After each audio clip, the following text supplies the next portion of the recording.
all the action from all the biggest games. Oh, it's the second goal!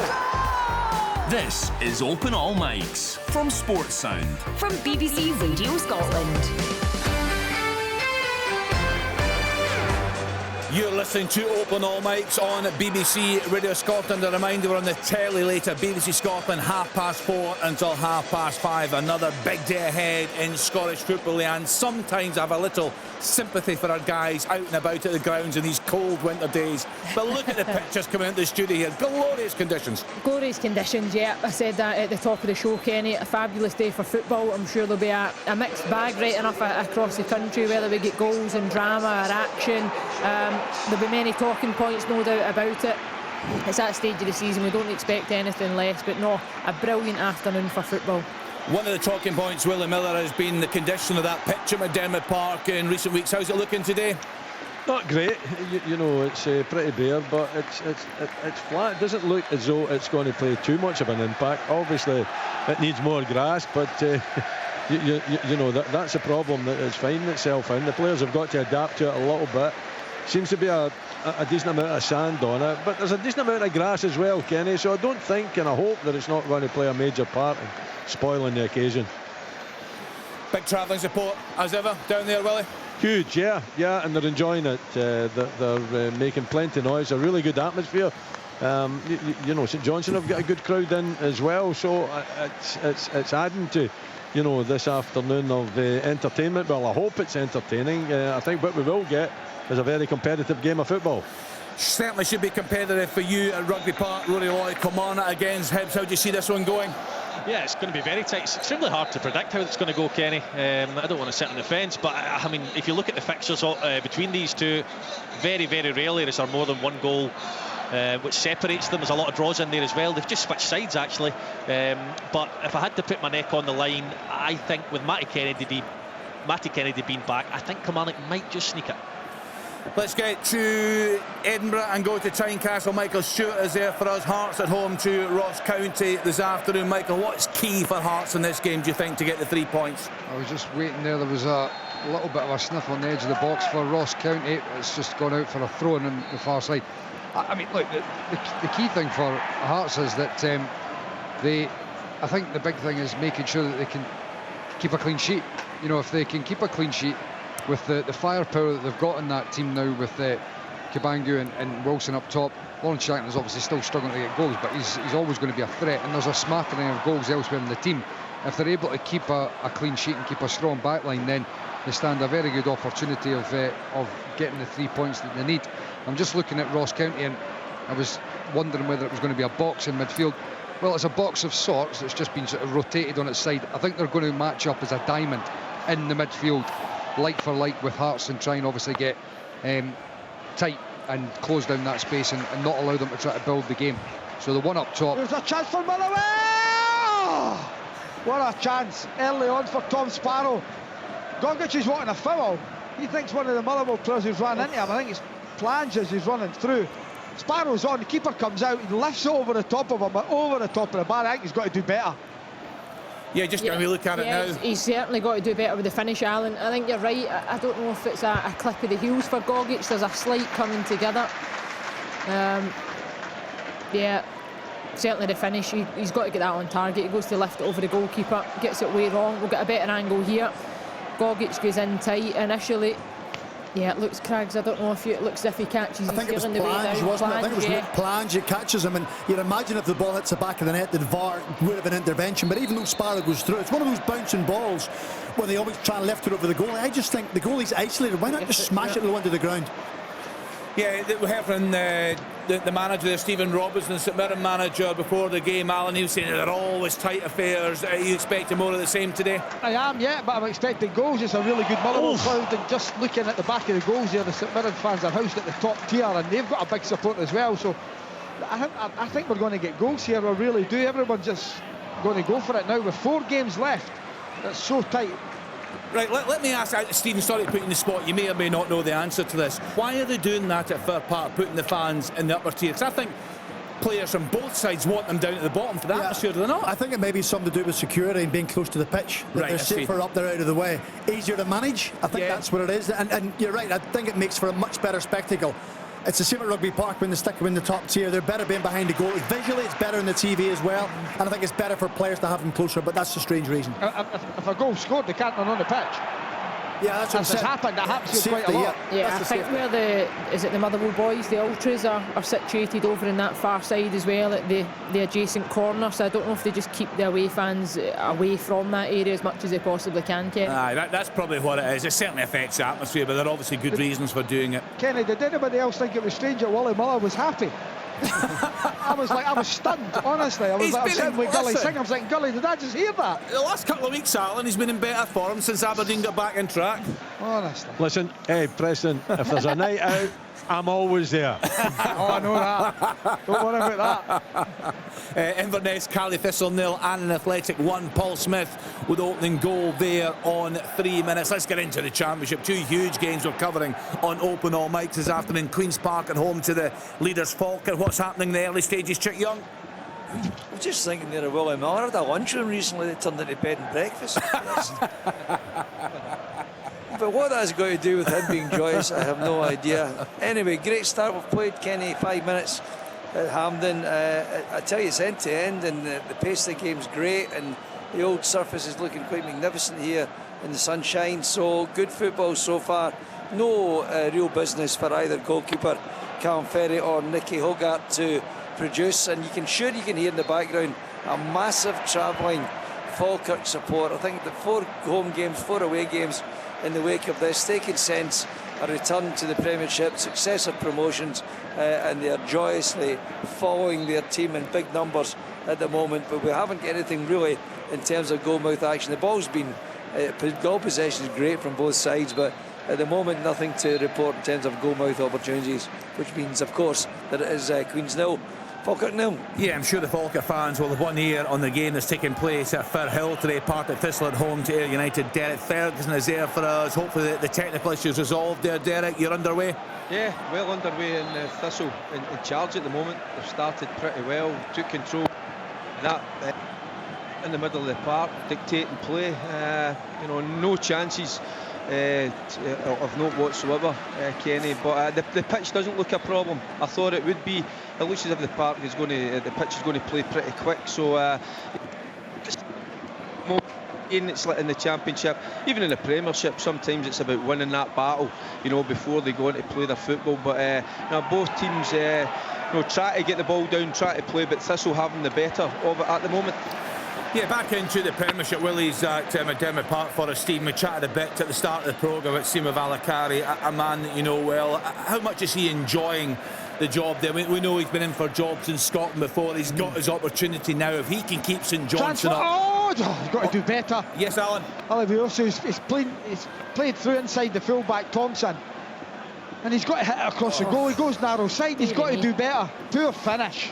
Real opportunity there for St Mirren. I think if he squares it, he's got 2 players coming in, and it's one of those ones where if he fizzes it across the 6-yard box, a Motherwell player may end up actually deflecting into the back of his own net because there's so much pace in the ball. But you're right, Alan, that inside right channel, he makes a really poor choice. He can still actually go for goal if he wants to go and take the shot on, but just go back across goal. So that, you're right, you might take a deflection. Olasanya might be able to get a touch on it. Really poor decision making. Yeah, a couple of early chances here. Sima Valakari, Stephen? Yeah, well, I think he's enjoying it more now because he's won a few games.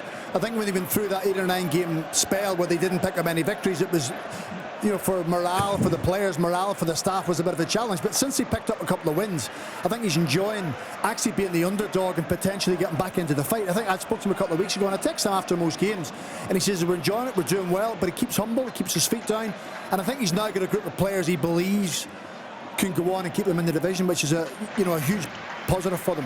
Yeah, up against Aberdeen today, Willie. How much belief do you have that the Dons can regain third spot and finish there at the end of the season? I think on the evidence of the last couple of games, Kenny, and I was saying that a bit earlier, there seems to be a really positive feeling within the club and good movement as well. And players that are now beginning to find the back of the net. Shane Morris is such an important player if he can find his consistency, and when you've got the bag and Nisbet being lethal in the box, and I think Aberdeen got a really good chance now of finishing third. It's going to be very tight. Hibs there and United as well, but I think Aberdeen are looking good, and the way they played in the second half against Dundee United couldn't cope with them. You know, they simply couldn't cope with them. I heard you talking about that before, and it was quite interesting because, you know, I was up at the game, and it's amazing how goals change the perception of it all. Aberdeen were good in the second half, but I thought they were toothless for a lot of it. And then Kevin Nisbet gets 2 goals, who, I've got to be honest, I didn't think was particularly good, but he gets that first goal, and all of a sudden you could start to see the confidence coming back in him. Yeah. I thought Aberdeen, very one-dimensional. Shaden Morris makes such a difference. Kevin Nisbet couldn't score, couldn't hit a barn door. All of a sudden he scores a goal, confidence comes back, Nisbet gives him a different dynamic, and it's a changed team. For far too often you looked at Aberdeen, they looked too easy to play against, but that second half, it definitely galvanised them. But had they not got that second goal, I just wonder whether a lot of that good effort would have just dissipated. The second goal and the equaliser definitely has galvanised them. Yeah, I mean, I think when you've got a player like Kevin Nisbet that you know he's a very good player, you know he's a goal scorer, and you watch him and you watch his body language, and he simply wasn't enjoying his football. You could tell it from up the back of the Pittodrie stand that he wasn't enjoying it. And then he starts getting a little snippet at, missed a couple of chances, couple of good chances, 3-4 weeks ago. And then he starts hitting the back of the net. He's a different player. Yeah, Michael, he's a different player. You saw the goal against Queen's Park. He wouldn't have, he probably wouldn't even attempted that 2 weeks ago. Even in the first half against Dundee United, he probably wouldn't have tried it. Yeah. But his first goal, you know, he got a great first touch, slams it into the bottom corner against Dundee United, and I remember watching it thinking, could that be the goal that reignites him? And so far it looks like it may well be. Yeah, well, it's his movement on it as well, isn't it? He comes off, he takes a little touch, but yes, Chuck. Almost been chalked off though. Flags up in the far side corner on the right hand side for Falkirk. There's been a magnificent run from Ethan Ross, which led to some terrific football. Corner swung in, a couple of players go for it in the front area. I think maybe Liam Henderson was in there, as he usually is at corner kicks. Ball ends up in the back of the net, but the far side linesman, who is Kevin Buchanan, has his flag up. The goal will not stand still. Queen's Park 0, Falkirk 0. Thanks to Chick, a couple of goals going in elsewhere, and League One leaders are both 1-0 up at home to Dumbarton. Sam Stanton with the opener on 11 minutes. Queen of the South 1, Alloa 0, Lewis O'Donnell on 11. Yes. What a big chance here for St Johnstone. It was Mackenzie Kirk that had the opportunity, well set up, some good play, big gap down the Aberdeen left hand side. He's 1-1. 16 yards out. I think it's a good save. Meathoff gets his hand to it, but it really should have been the opening goal for St Johnstone. But Meathoff thwarts it. We're just getting a look at it now, Willie. It looked a big chance.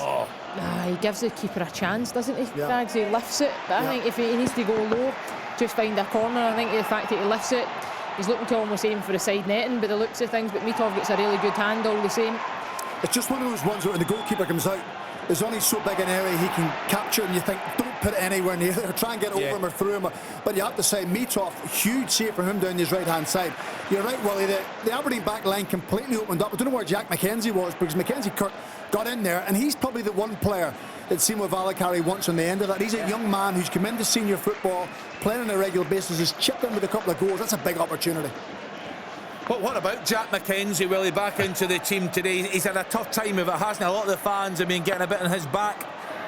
Well, what do you expect? He isn't signing a contract, Kenny. It's the same old story, isn't it? You know, if you feel as though the player doesn't want to be there, then the fans kind of lose a little bit of interest. He certainly struggled, and you know, Stephen's right there. There was a huge gap there, and that's a part of his game that defensively that he's got to think more about. Mind you, you know, there's more full-backs than Jack McKenzie's got to think about it defensively to make sure that they plug these gaps. But he left his Canuster well, kind of isolated, and a huge gap for Mackenzie Kirk. It should have been 1-0 St Johnstone. I'll just go through these goals again. So Arbroath 1, Dumbarton 0, Sam Stanton on 11 minutes. Queen of the South 1, Alloa 0, Lewis O'Donnell also on 11. Elgin City 1, Clyde 0, Mark Gallagher after 10 minutes. What's happening in the early stages of your game, Michael Stewart at Tynecastle?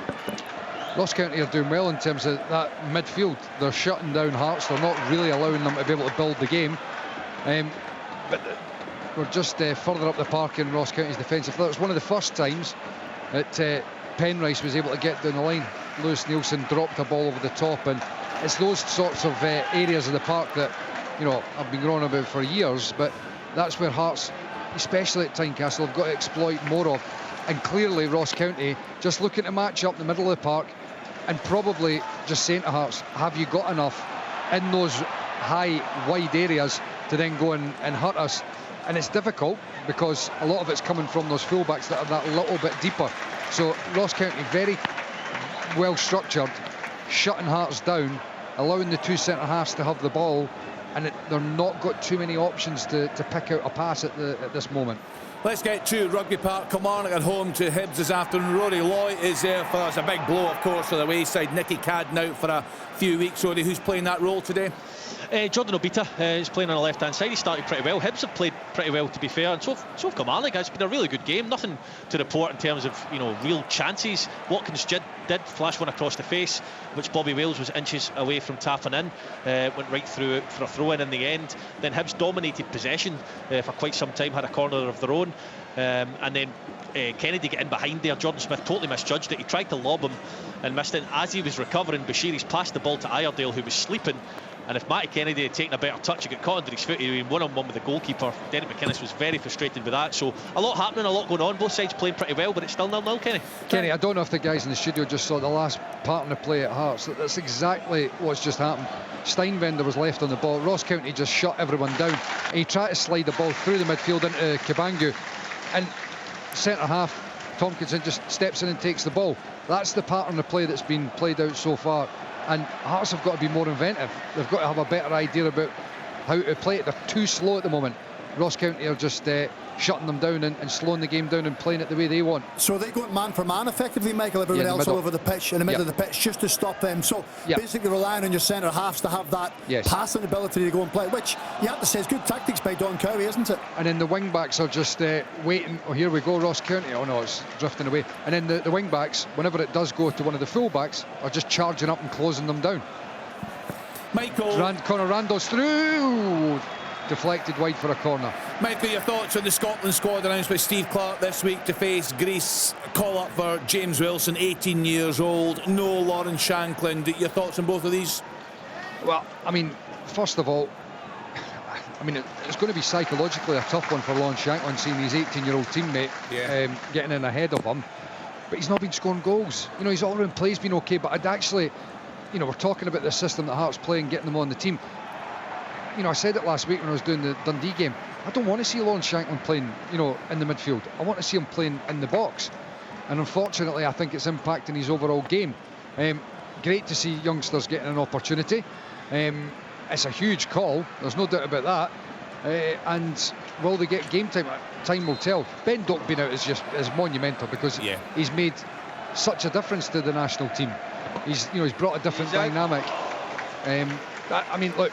It's certainly it's always nice to see youngsters getting an offer or getting a call up. It's just whether are they at the stage where they're genuinely going to be getting a sniff at it.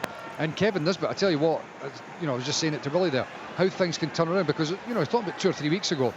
Honestly, a shadow of himself, and it's probably come around quicker than he would have expected. I've got to be honest, getting a call up again.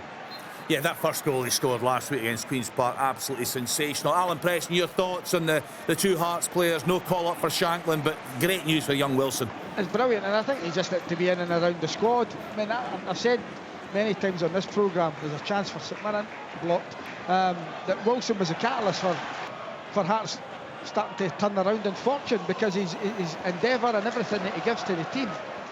Will he play? I don't think so, but it would be great for him to be in and around the squad. Lennon Miller the same. He's been terrific for Motherwell and given a chance. And I think I agree with Michael. Lawrence Shankland has to play higher up the park. He's a goal scorer. He's got so many goals in the time he's been at Hearts. He's been a bit lean this year yet, but he's playing deeper and deeper and trying to roll the likes of brilliant! What a brilliant goal from Thistle. Something. They've been a little bit predictable for the first 10 minutes. Now they've started playing balls forward. It's Logan Chalmers. What a hit. Brian Graham. It's a lovely little flick into him. It's fired into him, and he just lets it through his body. It's that little Cruyff pass, and then in a flat, absolutely thumps it past the keeper, and it's deserved. They've been excellent. They've dominated from the start. and they've got a goal. What a goal it was. Different class. Good stuff, thanks to Derek Ferguson. Much better from Partick Thistle in recent weeks. That's potentially a huge blow for Scott Brown and his Ayr United side. So 1-0 to the home team there. Let's just drop into the other game we're covering in the Championship today. Chick Young, any news of a potential opening there? Queen's Park against Falkirk? Yeah, there were a couple of chances, Falkirk. I must say, though, Queen's Park are playing very well. A lot of pace in the game, but we just had a corner kick. Again, the double threat of Cole Donaldson, Liam Henderson getting forward, the ball swinging in from the right-hand side. And I think that's news of that goal that Derek brought us at Firhill is spread to the Falkirk fans away to my right. That'll give them a bit of new energy. And if they can go and win this, Kenny, this afternoon, Falkirk, that would put them in, and it's assuming it stays the same way in the game at Derek's side, that would put a 9-point gap. You would have to say it's a battle for second place, I think, after that. Of course, Livingston still to play again, but I just think Falkirk are single-minded about what they're doing at the moment, and they really are turning the screw on Queen's Park at the moment. Here's another chance. Ball just whipped into the middle. So I think it's going to be dealt with by the Falkirk defence. Oof, just across the face of the goal. So that's it. You know, it seems like a goal could be on the way. Although, as I said, Kenny, I think Queens are playing well. Still 0-0. Thanks to Chick there. Just your thoughts, Stephen Craig and Lennon Miller. Motherwell post a lot of good social media content. A nice wee video they did during the week when Lennon Miller got the news. He's such a confident young man, isn't he? What I like about himself and James Wilson going up is you can't underestimate the importance of allowing young players to see the next level. When you're talking about Scott McTominay up in Napoli, you're talking about Ryan Christie playing in the Premier League, John McGinn playing in the Premier League, Billy Gilmer playing there, Kenny. Because as a young player, you're gallus, you think you're doing well, you're playing in the Scottish Premiership, you think, I'll make the step up, I'll just do it and it'll be easy. But sometimes it's nice to go up and think, oh, the jump or the gap is bigger than what I thought or bigger than what I anticipated. Yes, they can still deal with it, but these guys are a different level to what the guys I train with and the guys I play with. So it just psychologically makes them go, look at it, adapt to it, go home and realise there is another level for them to go. So I think it's great for their development. And if they go and they perform well, Steve Clarke may give them a chance. So I think it's really good from Steve Clarke, because over the past number of years there's been a criticism that he hasn't fed enough younger ones in, that he's been quite rigid with his team selection and with his squad selection. He hasn't deviated from them. So I think to bring them in doesn't just give them hope, it gives the other young players of Scottish football hope that there's a space. That's really important. This will be more good news for Falkirk fans. Airdrie 1, Livingston 0. Dean McMaster with the opening goal there on 22 minutes. Alan is such an exciting prospect, Lennon Miller. All you guys speak about the potential he's got, and he's clearly, when the time's right, going to make Motherwell an awful lot of money. Yeah, well, I think that could come in the summer, Kenny, as well. He's been terrific, even today. I must say, I'm liking the way Motherwell are playing. Very slick passing, and Lennon Miller's at the heart of it. The only thing what I would ask is, where, and Stephen Craig I'm wrong better than anything, see if you're Steve Clarke, where, if you've got to play him, where would you play him for his most comfortable? Well, does that depend on what Steve Clarke formation-wise he's going to play? Yeah, but we all know what Steve Clarke likes to play. Yeah, I mean, I think he's a younger version of Billy Gilmer, effectively. You know, he's quite happy to take the ball off the back forward. He's quite happy to link up the play. But the thing about, I think Lennon, I mean, I'm not comparing him to Billy Gilmer. I'm just thinking he's a younger version of him, a similar kind of style of play. Lennon can play one up. Lennon doesn't mind playing against people, Alan. He doesn't mind playing behind centre forward. So it'll be interesting to see where Steve Clarke sees him playing, and if he does put him onto the pitch, and which one. Kenny, can I just say, bring the chat back to the Championship? That goal that you brought us, Airdrie scoring, it could be a great escape. I was thinking the exact same thing, Chick, and we touched on it last night. We always talk about Rhys McCabe, don't we? It would be unbelievable if they managed to get themselves out of that automatic relegation. Well, as we stand, they're only 4 points behind Dunfermline and 6 points behind Hamilton Accies. I just think very defensive of Rhys McCabe. Liam was at the game last night, and Alan, we were chatting about it earlier. I heard Derek coming in there, but I thought Dunfermline were really poor last night. The fans are really starting to turn there. Leanne, no, we haven't watched them. We watched them ourselves. There was nothing for Dunfermline to shout about. Just nothing. They're in free fall, and I agree with Chick. If Rhys McCabe can get them Airdrie into it. Oh, here's Kabangu, and he's cut. Oh, I tell you, Ross County almost causing themselves their own problems there. Chilvers trying to keep possession. He was cutting along the edge of his box and gave it away. Kabangu was in on the angle. He tried to cut it back, but it got cut out. It was, as I said, Ross County almost architects of their own downfall there. Still 0-0. Yeah, poor final ball there. Yeah, Junior Hoylett is playing really well for Hibs. He's finding gaps. He's cut inside there and curled a right-footed shot just over the bar. But he looks really exciting. He's picking up very, very dangerous positions between Kilmarnock's defence and midfield. They don't really know how to deal with him. He's getting the ball. Obita's going round the outside. He's getting balls into the box. Yes, Alan. And it's for St Mirren. It's a deflected shot by Boyd Munns. You'll be able to tell me who it hits. Initially, it's a chance. Olasanya's through. He takes his time and then he gets his head up, puts it to the edge of the box. There's Boyd Munns there with a left foot shot. It hits a Motherwell player and goes the opposite way for the keeper, giving him absolutely no chance. 23 minutes on the clock. It's now Motherwell 0, St Mirren 1. Yeah, Kenny, going back to Dunfermline. I watched them last week against Falkirk. You know, in the final third, they offered absolutely nothing. Yeah. You know, it's nice little patterns of play. You know, up until the final, still. I think there's a real worry there for Dunfermline. You know, I think they've got to kind of change. Michael Tidson's got to change the kind of the tactics in terms of the way they play, because it's maybe pleasing on the eye, but Cabangu! It's a goal for Hearts from nothing really. A wee bit of play from out to the left hand side. The sun's shining right in my eyes at this point. I think it slipped through the defender's legs perhaps. Cabangu's through and he toe pokes it through the defender's legs, but honestly, as I've been talking about, Ross County looking fairly comfortable, and then in a flash there, the goal, Cabangu through Amisa's legs into the back of the net. Just looks like he toe poked it in the blink of an eye, very quick there. As I said, the sun is right in my eyes here. I couldn't tell you that slips the ball through to him. John, let this goal here for perhaps getting checked for offside. Absolutely top draw for Thistle. Macbeth, half volley for the Oh, Hibs got a massive break on here. It's 3-on-1. Dylan Levitt's driving at Lewis Mayo. He plays it to Martin Boyle. Can he finish? Yes, he can! Hibs take the lead. It comes from a Kilmarnock corner. They play it to the edge of the box. Hibs break forward. Boyle scores. Right, I don't know. We'll start for a bus and maybe get 3 goals in the space of 30 seconds. Right, Can I just tell you, Benny Beningame, I've just seen the replay, Beningame, nice pass. It's not through the defender's leg, it's almost like a wee slide drill pass on the inside. Lovely pass. And then it's Cabangu, as I said, through the goalkeeper Amisa's legs. Good goal for Hearts, but very quick from, not from a great deal of build-up. Good play, quick. And that's what they need to do. They need to be quicker in possession. They did it there. Beningame stepping forward. Nice little slide drill pass and 1-0. Right, let's wrap things up. So first of all, Alan Preston, goal given at Fir Park. Yeah, it's been given Boyd Munns. I don't know who it's hit, but it's hit a Motherwell player on the way in. Alan hit Stephen O'Donnell. And I spoke about the difference in how both teams are going to play against the press. St Mirren throw a ball into the channel, which I thought they would do, and Olasanya runs into the channel. He gets into the box. He squares it to Boyd Munns. There's about 7 Motherwell players in the box. The ball actually may be going wide, but Stephen O'Donnell actually deflects it into the back of the net, so that's what makes it 1-0. Terrible defending from O'Donnell. He's more interested in standing with his arms behind his back rather than just getting his body in front of the ball and defending it. Right, and at Rugby Park, Rory, sorry. Wow, Kilmarnock corner. Counter-attacking at its best.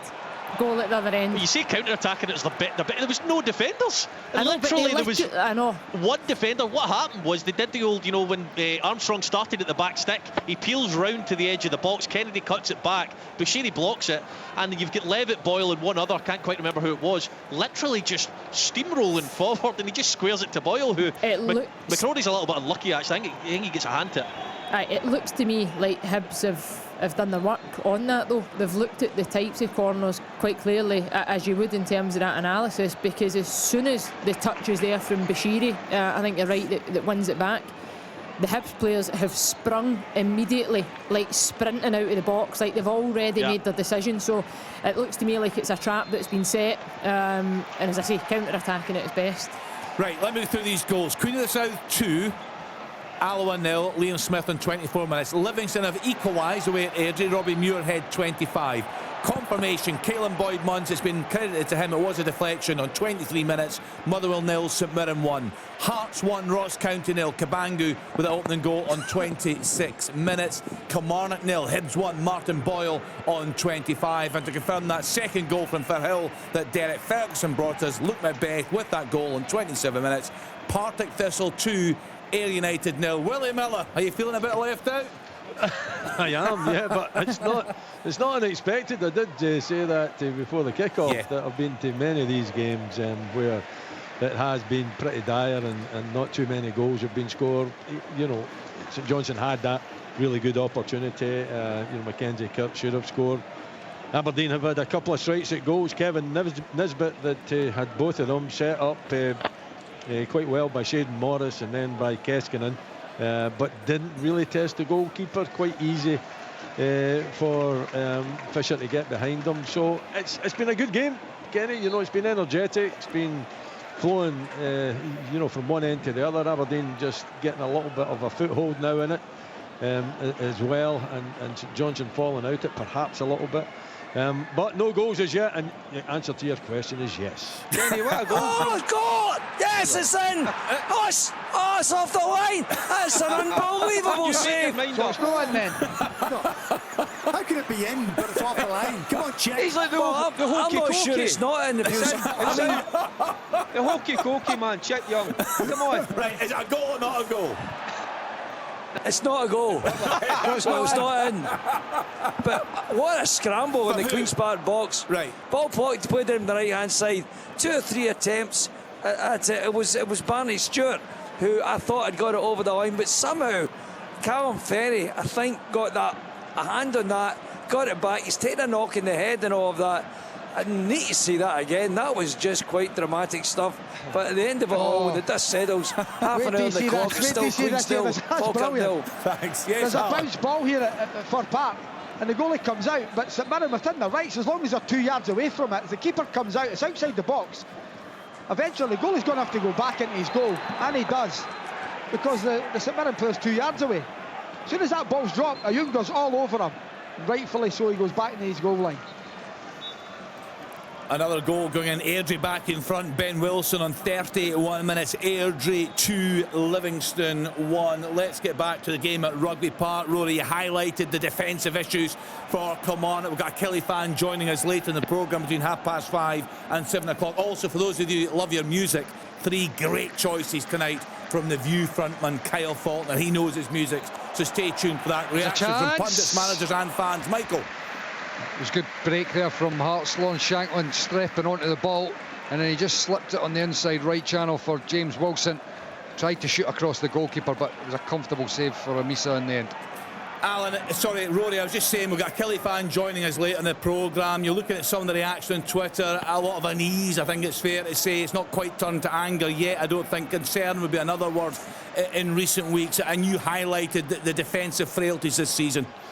Yeah, I mean, a lot of the goals that I've witnessed them lose, the soft ones have been from cross balls, corners, dead ball situations, that type of idea. I've not seen a lot like that. I mean, you don't see that very often. Literally was like the Alamo. I mean, they played the short corner. Hibs won it back, and I mean, Lewis Mayo had no chance. He was 3-on-1. But, you know, maybe a bit of a lack of organisation there. Normally you would have 2 players back at a corner, which would have helped.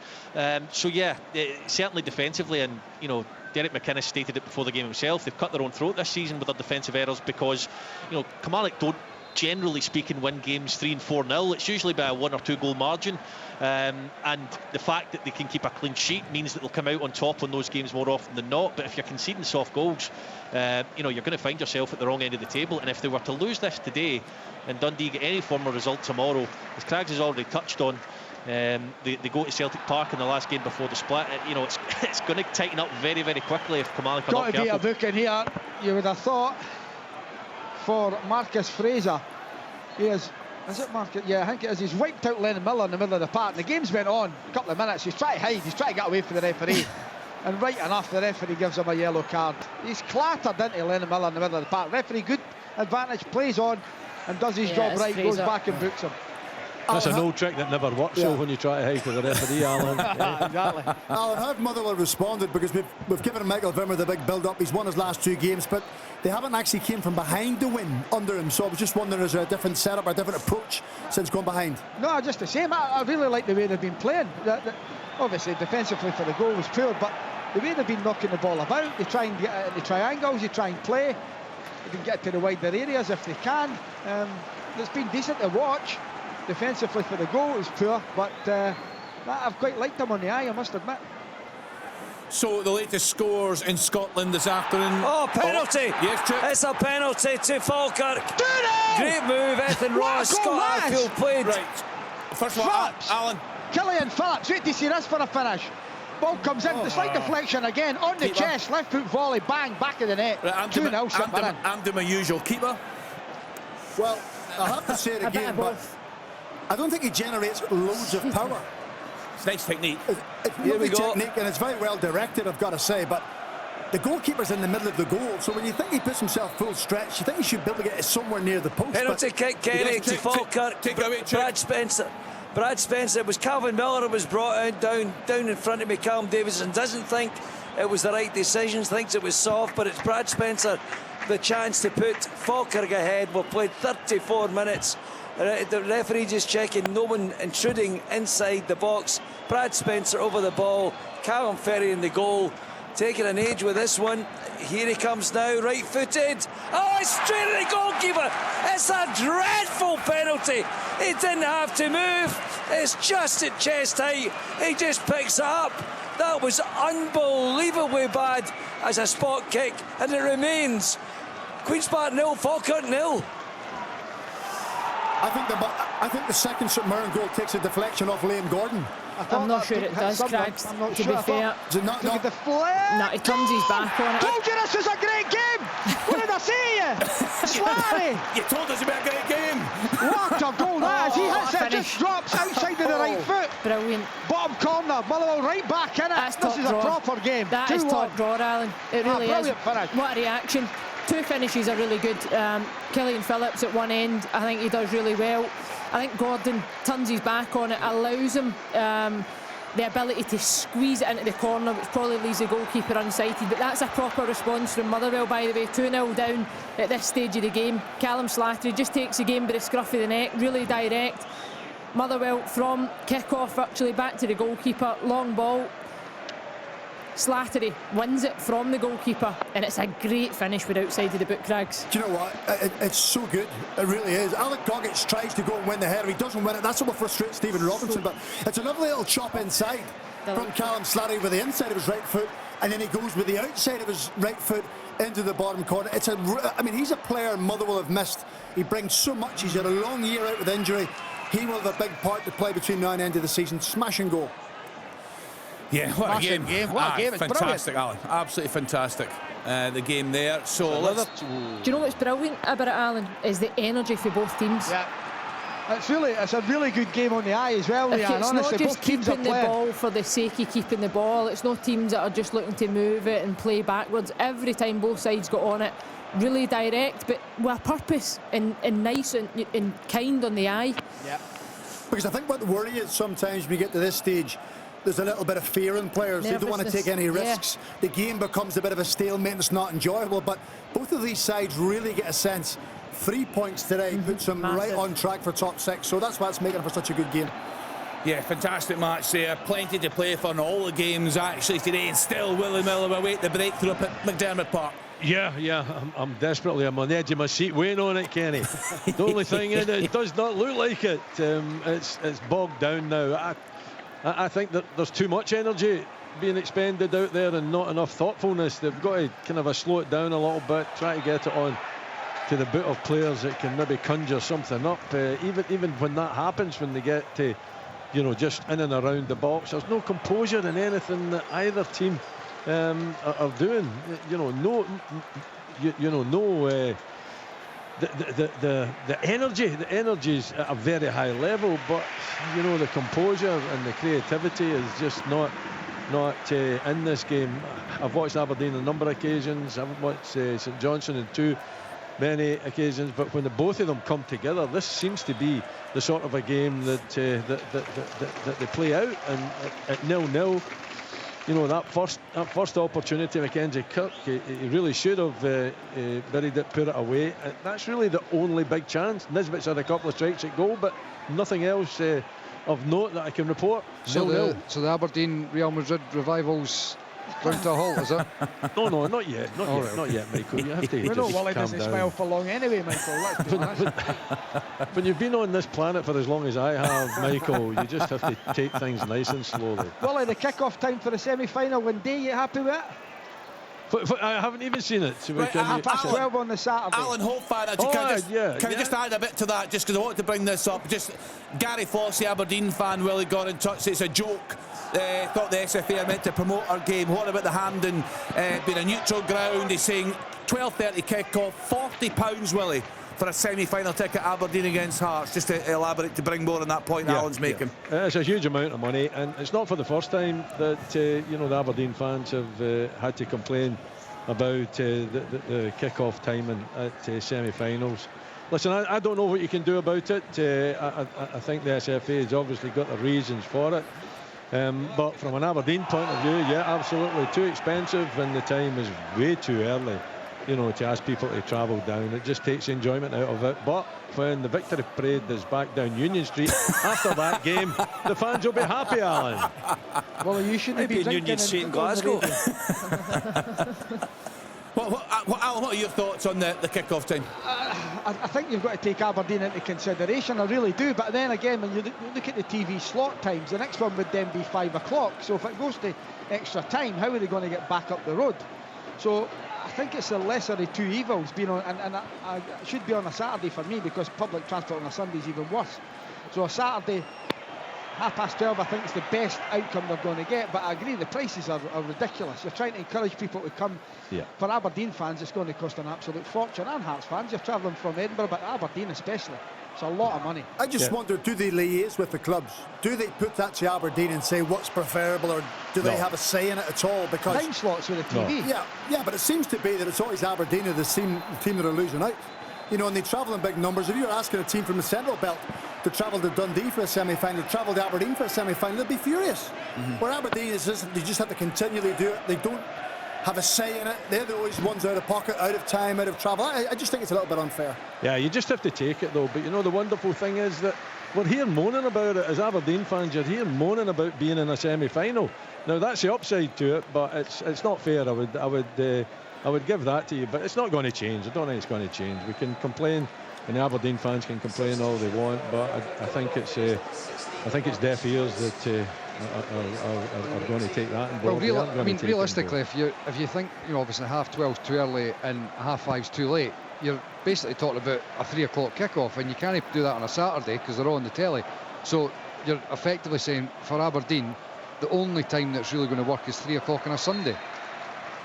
I presume that's what Aberdeen fans would prefer. Reverse the fixture, so they would want the reverse. Right, I get that, but then it becomes very restrictive in terms of being able to fit in if there's only one time slot that works. It's not ideal, but it's no easy trying to schedule all that as well. To give a wee bit of leeway to the schedulers, they're trying to fit a lot of things in here. Yeah, I say the Aberdeen fan that got in touch with me, a real gripe about the pricing of that, £40. Alloa Athletic back in it away at Queen of the South, 2-1 there. Luke Rankin pulling a goal back on 38 minutes. What is good news, Kenny? Yep. Is the national team being back on the BBC for nothing? Brilliant. That's great news. Yeah, absolutely, Alan. Absolutely brilliant news. And that should be something that should be protected, like certain things are, like Wimbledon and stuff like that. The national team should be on the television for nothing. I agree, Alan. I heard you saying that last week. I think the amount of people that miss out in the national team games when it is behind a paywall shouldn't be the case. Yep, you can catch them on the BBC, of course, the upcoming doubleheader against Greece. Wee problem for Falkirk here. Barney Stewart, who's been making the headlines recently, we talked about his goal at Airdrie, has had to limp off. So there's been a change up front. Gary Oliver, much experienced Gary Oliver, has come on to replace Barney Stewart, and Falkirk still can't get past Callum Ferry. They have a wee chance here, maybe. Just the ball whipped across. Must be a goal. It is a goal. Falkirk ahead. And it's Liam Henderson, I think, at the far post with a diving header. He's got the header on that, puts it beyond Callum Ferry, and Falkirk have broken the deadlock here at Hampden. It is Queen's Park 0, Falkirk 1, Liam Henderson. Yeah, big goal there, of course, after Brad Spencer's penalty was saved earlier on in the half. So Falkirk ahead away at Queen's Park. They were a fairly torrid time of it, you'd have to say, after that magnificent cup success at Ibrox. Let's get back to the game at Tynecastle. Anything at all from County, Michael?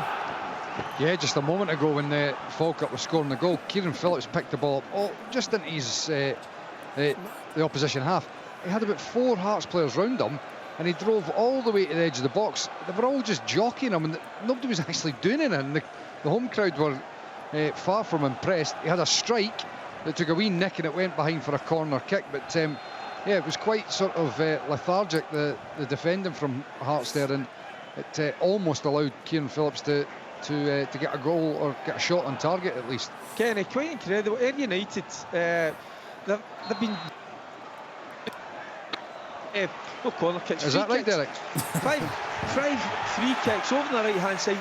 The exact same thing every time. They don't mix it up. They don't try anything different. It's I mean, they're going for the title. You know, you look, imagine. So they've got an opportunity now. It's the left hand side, but they're just so predictable. No surprise that they're 2 goals behind at the moment. Yeah, and Falkirk ahead, as we've just been hearing from Chick Young there. Livingston behind. They are behind away at Airdrie, 2-1 to the home side there. Anything at all, Rory Lloyd, from the home side at Rugby Park? They're not playing particularly badly, but Hibs looked really, really secure defensively, which, you know, 6 or 7 months ago, or 4 or 5 months ago even, you know, you would never have thought. But, you know, they've got a lot of confidence in their back three to deal with balls into the box, and it's given them the confidence to break forward. From Kilmarnock's point of view, they're huffing and puffing, but Hibs look dangerous on the counter. One thing I would say is, you know, Corey Ndaba's a good football player, you know, left-sided. I don't think he's a central midfield player. I much prefer him at left-back, left wing-back. Obviously, Fraser Murray's playing out there today. There's big gaps in the midfield at times for Kilmarnock when Hibs are breaking forward, and I just feel it's not particularly natural to him, Ndaba, at times. I think he looks more comfortable out on the sides, the left-hand side. So with Donnelly on the bench, Watson on the bench, and things, he seems keen to get Ndaba in the team. He often has him in the team, but I'm just not quite sure he's the best fit for that role when you've got these guys on the bench. Rory, what's your reaction like at Rugby Park? I know there's been a frustration from the Kilmarnock fans about their season. Any reaction since going behind? No, as I say, they've not played particularly poorly. I would imagine as the game goes on, they may start to get slightly more agitated. It'll be interesting to hear the reaction at half-time, but certainly no reaction of note so far, Craigs, but the extra time boards or the injury time board's about to go up, so we'll see closer to half-time. That's half-time at Tynecastle, 1-0 to the home side. Thanks to Michael. Elgin City have doubled their advantage just before the break. Jack McIver with that goal. Elgin City 2, Clyde 0. Alan Preston, you predicted goals today, and so far you got game of the day. Oh, an almost goal of the day there. Great place, a diagonal ball, finds Dom Thompson. He's literally on his backside, hooking it into the box. He does well. Lennon Miller's onto it, controls it. First touch is great, left foot shot just wide of the target. This has been some game, yeah. It's going to run into the 3 added on minutes, Kenny, at the end of this opening 45. It's been brilliant so far. Motherwell losing 2-1 just now. St Mirren 2-goal lead, really good. St Mirren Motherwell straight back into it with that Slattery goal. More of this in the second half, please. Half-time, Kenny. Partick Thistle 2, Ayr United 0. Thanks to Derek Ferguson. Both these sides at Fir Park with designs very much on the top 6. Motherwell would drop out as things stand to go level on points, 37 points with St Mirren. St Mirren would be in 7th, Motherwell will be in 8th. Hearts, as things stand, into the top 6. Half-time at Hampden. Right, Chick? Yeah, half-time at Hampden, Kenny. It's Queen's Park 0, Falkirk 1. And T McDermott, his goal is here, as I predicted. The tone of that voice there. Half-time at Rugby Park, Kenny. Kilmarnock 0, Hibs 1. A few boos ring out, but nothing too major. Yeah, we'll get some Kilmarnock fan reaction later in the programme. 5:30 to 7 o'clock. We'll hear more from our pundits, more from the managers, of course. We heard from a lot of them pre-match, and we'll get fan reaction. We're on to 7 o'clock this evening, and then we'll go to the Six Nations Rugby. Scotland away in Paris this evening. All the news coming up, all the commentary to come from that one with Andy Burke and the team out there in Paris, the final game of the Six Nations. So just the one game still playing. It's your game, Alan. I can see St Mirren on the attack there again at Fir Park. They are, yeah, and it's a poor clearance from Halliday back to St Mirren again. They're trying to get this, which would be a massive third goal if they can. We've still got over a minute to go here, Kenny. It's been really good stuff, as we keep saying. Both sides have played their part. Some good goals, one very lucky, the first one, a deflection. But St Mirren are piling on the pressure at the end of this opening period. It's been good stuff. Lennon Miller's done well, looking at him individually. He's played his part. Slattery's been the pick for me, for Motherwell. And for St Mirren, they've had a lot of good performers today. They really have. It's been an interesting match so far. Craigs, I don't know what your thoughts are looking at Motherwell, but actually when you look at the 2 goals conceded, I feel that when they're defending their box, they're dropping just maybe 4 or 5 yards too deep, too early, where they're then reactive to the ball in front of them. Which is interesting, because he wants them to press and engage everywhere else in the pitch, whereas you're right, the back line. But that comes sometimes when you play against pace. Yeah, it frightens you a little bit factor. And you step back, but for some reason it's the only part of the team that is stepping back as opposed to stepping forward. So there's no doubt he'll try and eradicate that at half time. I spoke to Stephen O'Donnell a couple of weeks ago and he said that the manager. Park, Motherwell 1, St Mirren 2. Thanks to what a goal! This is Open All Mics from BBC Radio Scotland. Last time in the UEFA Nations League. Goal, Scotland! Absolutely fantastic performance there from Scotland in Poland. And Scotland will now be taking part in the playoffs to try and stay in the top tier of the Nations League. Now our national side face Greece over 2 legs. Robertson attacks and scores! With every kick of the ball on TV and radio. Magnificent! Kicking off with Greece versus Scotland on Thursday night. After that game, the off-the-ball special. The action lives here this March. Watch on BBC One Scotland. Listen on BBC Radio Scotland. You're listening to Sportsline on BBC Radio Scotland. We're on the telly today, BBC Scotland, 4:30 until 5:30. We're on the radio right through until 7 o'clock. 4 games in the top flight today, 2 tomorrow. Full coverage tomorrow of the Glasgow derby, the Old Firm derby, Celtic home to Rangers, and that's followed by Dundee United against Dundee. Sportsline on air at 11:30 tomorrow. So let's get round the grounds. The 4 games in the top flight this afternoon. Let's start at McDermott Park. St Johnstone at home to Aberdeen, and hear from Willie Miller. Yeah, Kenny, it's goalless here at half time. You know, such an important game for both sides. Plenty energy, plenty effort, plenty intent from both teams to get forward, but totally lacking in composure and creativity. Not too many chances to talk about in the first 45. The best chance of the first half coming to St Johnstone. Mackenzie Cook was sent in down the right-hand side. You know, he's got the goal to pick his spot, but he's not good enough. He's not accurate enough. He hits it too close to meet off. He makes a very fine save, I've got to say, but he shouldn't have been in a position to make that save, because Mackenzie Cook should have put it into the back of the net. Sidibe had a strike late on as well that was blocked. As for Aberdeen, Morris set up Nisbet just outside the box. He has a strike. It was well saved. Again, Nisbet with a strike. And it was Keskinen this time down the other side of the pitch. He has a strike. Goalkeeper saves it quite comfortably. So, you know, you can tell from the lack of words in my summary that it hasn't been a good first 45 minutes. I've watched too many games like this between these two teams. I'm hopeful for the second half, but I've been in that position many times as well. 0-0 here at McDermott. It can only get better up there at McDermott Park. Let's hope it does in the second half. It's been a decent game, I think it's fair to say, down at Rugby Park. Kilmarnock at home to Hibs. Let's get the half-time report from Rory Loy. Yeah, it has, Kenny. I've enjoyed it thoroughly, I have to say, and it was Kilmarnock who started the better team. Down the right-hand side, Watkins whipped a ball right across the goal between the defence and the goalkeeper. Bobby Wales stretched but couldn't quite get his boot on the end of it to convert. In 14 minutes, Kennedy got in behind the Hibs defence and tried to lob the goalkeeper, however, wasn't able to do so.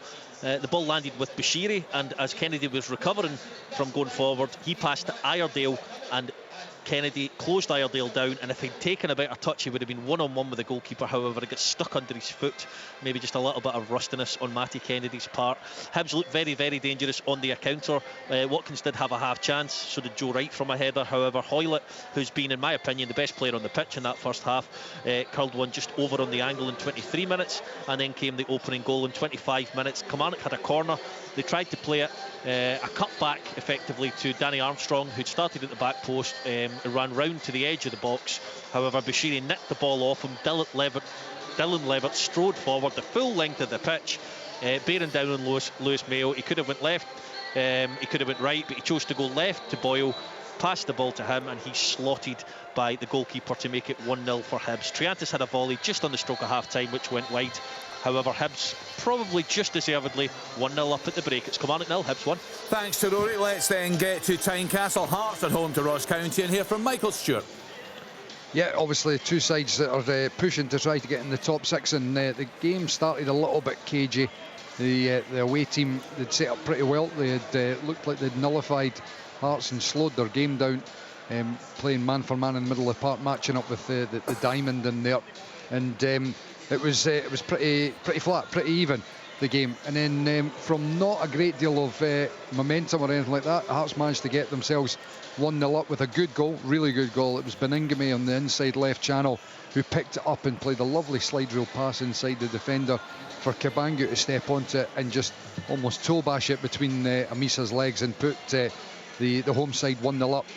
There was a couple of other moments for Hearts that looked like it was potentially going to lead to a second goal, but nothing gilt-edged. The best one was probably Shanklin stepping onto the ball about 30-40 yards out, slipped it on the inside right channel for young James Wilson, the new Scotland call-up, to step onto it. He had the strike, but it was a fairly comfortable save for the Ross County goalkeeper.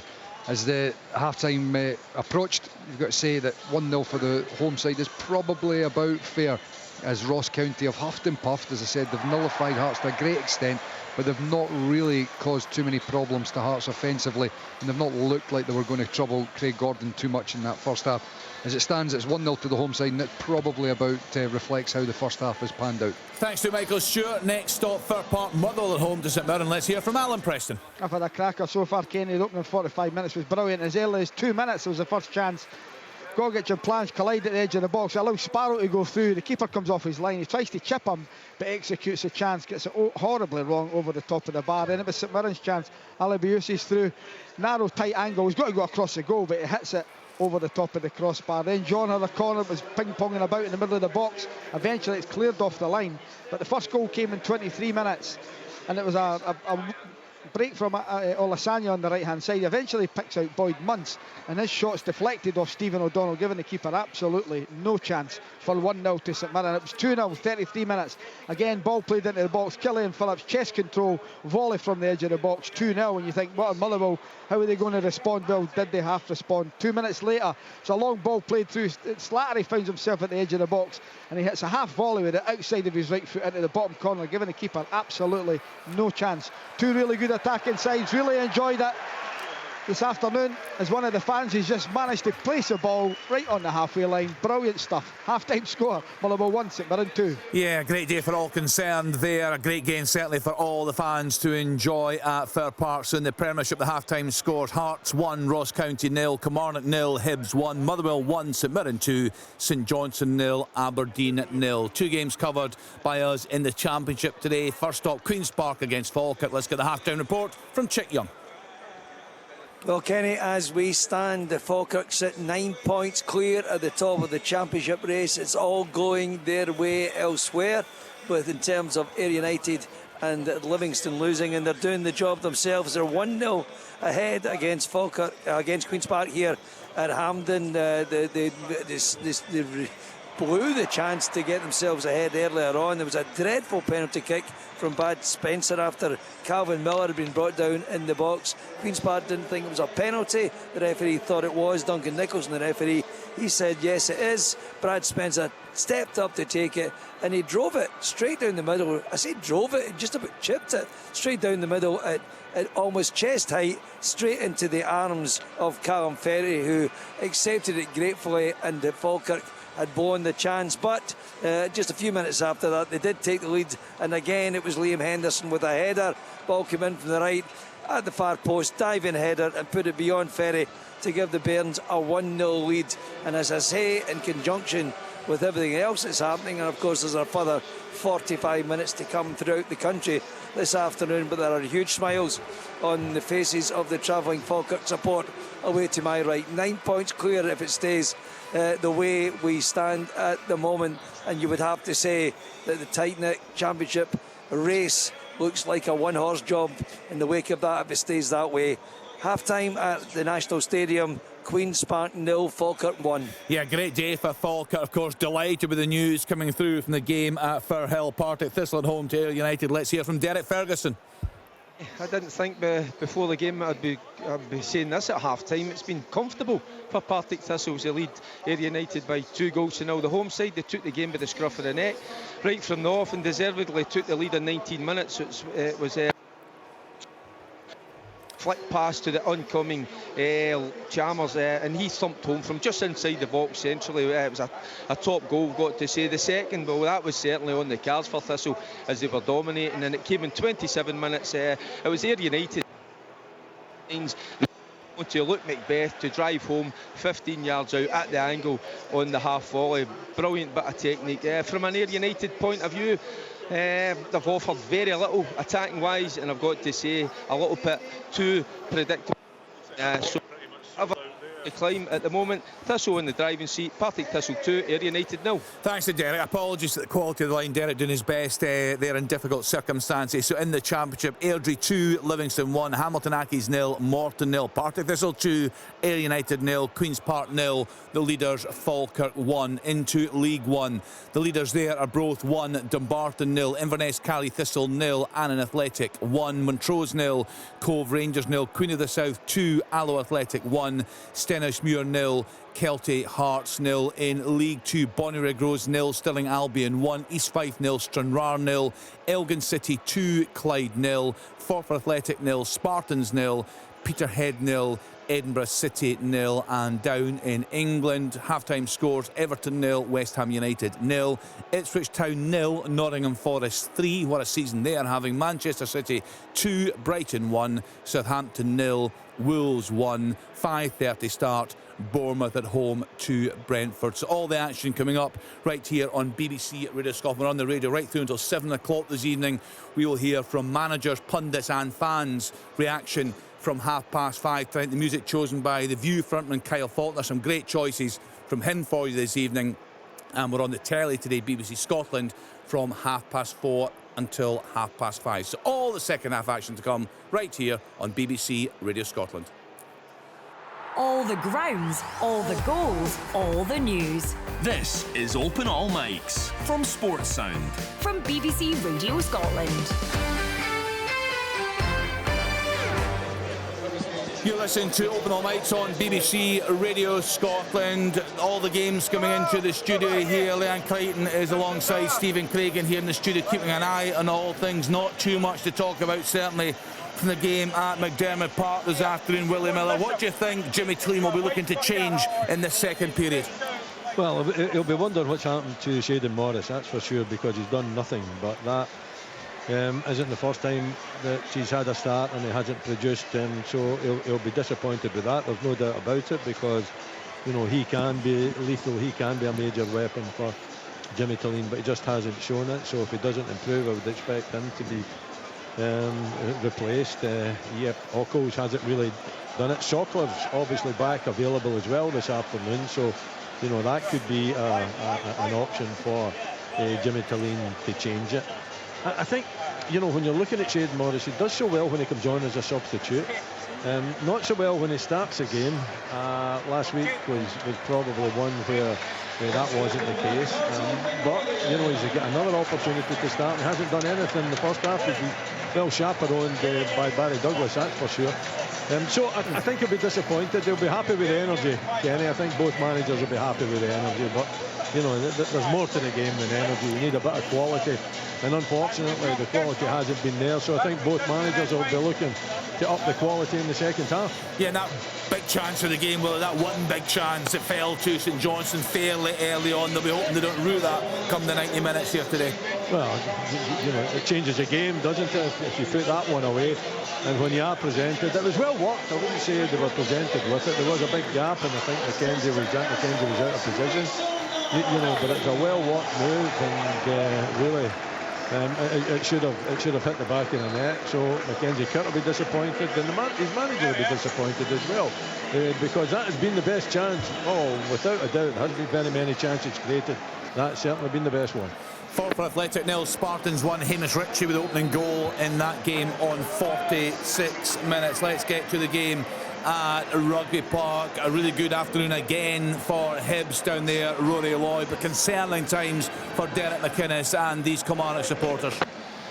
Yeah, it is. I mean, there's no changes for the start of this second half. Both managers decided to stick with what they went with in the first half, so we'll see how that plays out. But yeah, look, I think the more the week ticks by, I have to say, I didn't see Kilmarnock being in this position this season.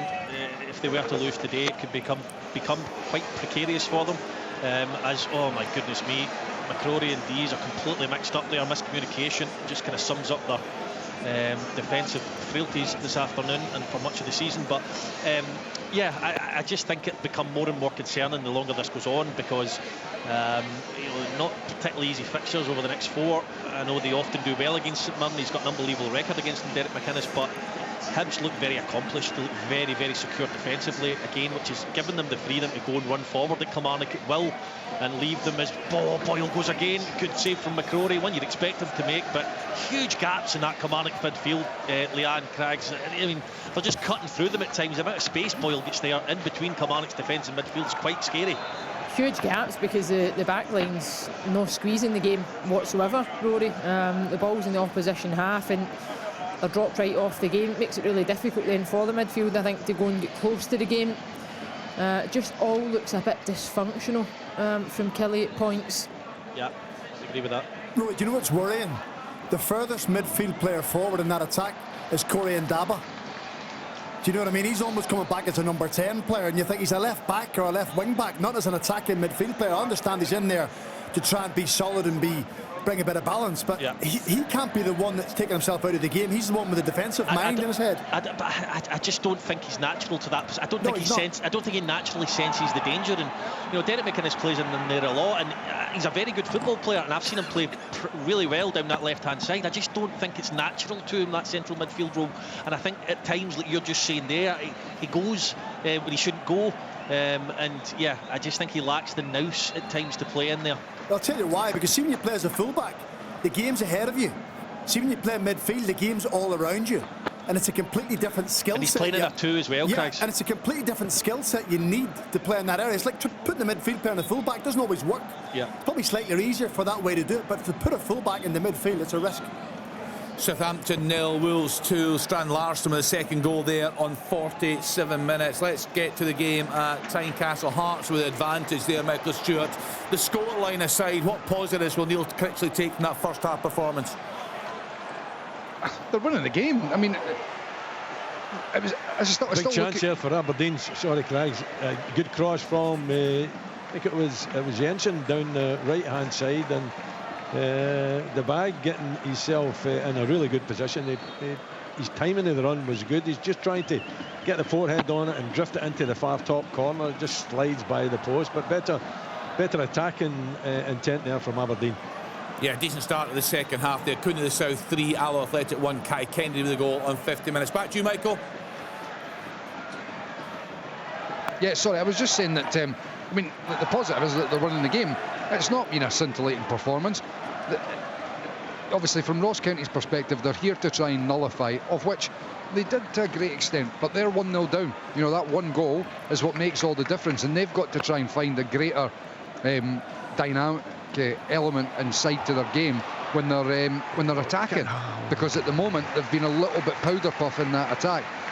For Hearts, they've just got to play with greater intensity, because they're just a little bit too one-dimensional. As there's chance for Ross County, is away for a corner kick. And a second goal for Falkirk. Yes, they've got their hands on all 3 points now. Great play down the right-hand side. It's an offensive tap-in, I have to say, and the players go over and celebrate in front of their travelling support. These Falkirk fans elated. I'll confirm the score in a minute. Yeah, it was Gary Oliver who got on the end of it. Came in when he was a first half substitute. Came on for the injured Barney Stewart. It's a tap-in, but it's a good, well-worked goal. And Falkirk lead Queen's Park by 2-0 and look very confident at the top of this table. Anything at all, Chick, from the home side there? It sounds like they've been really disappointing. Well, the manager clearly is disappointed, Ken. He made 2 half-time substitutions. Kyle Hurst and Roddy McGregor, who'd come back into the team, were taken off. Ryan Duncan and Seb George came on at half-time. It's made little difference. There was a little touch of nervousness about Falkirk in the first half. They made a real hash of that penalty kick they were awarded, but that will ease the nerves now. 2-0 ahead, and I'm sure they're well aware of what is happening in the games involving Ayr United and Livingston. The real challengers now at the top of the table, the only challengers before today. But I have to say, this is a big gap now if the other 2 games stay the same. Yeah, Brighton have equalised with Manchester City. Jack Hinshelwood with that goal on 48 minutes. Let's check back in at Fir Park. A fantastic first half there. Alan Preston, how's the second period started? Nah, it's the same. A few free kicks though, but you know, it's decent enough. It's good to see the referee counting the numbers at the start of the game after Livingston sneaking an extra one on Monday night. So I think all referees should be doing that. Count that there's no 12 men on the pitch. Leanne's looking at me here. That did happen. I saw some people talking about that. 1,000,000% happened. It happened right in front of me and Richard Foster. They made 3 changes at once. Only 2 came off, and they played for a minute with 12 men. That's incredible. That's the role of the referee's assistant, 4th official, or the referee himself, is always to count. There might not. I'm amazed. There's not always a 4th official though. There was. It was a quarter-final of the Scottish Cup. Oh, poor touch by Hoylett there in the box. That was a huge chance. Lewis Miller plays a cross along the ground, and it's the worst touch he's taken today because he's been excellent otherwise.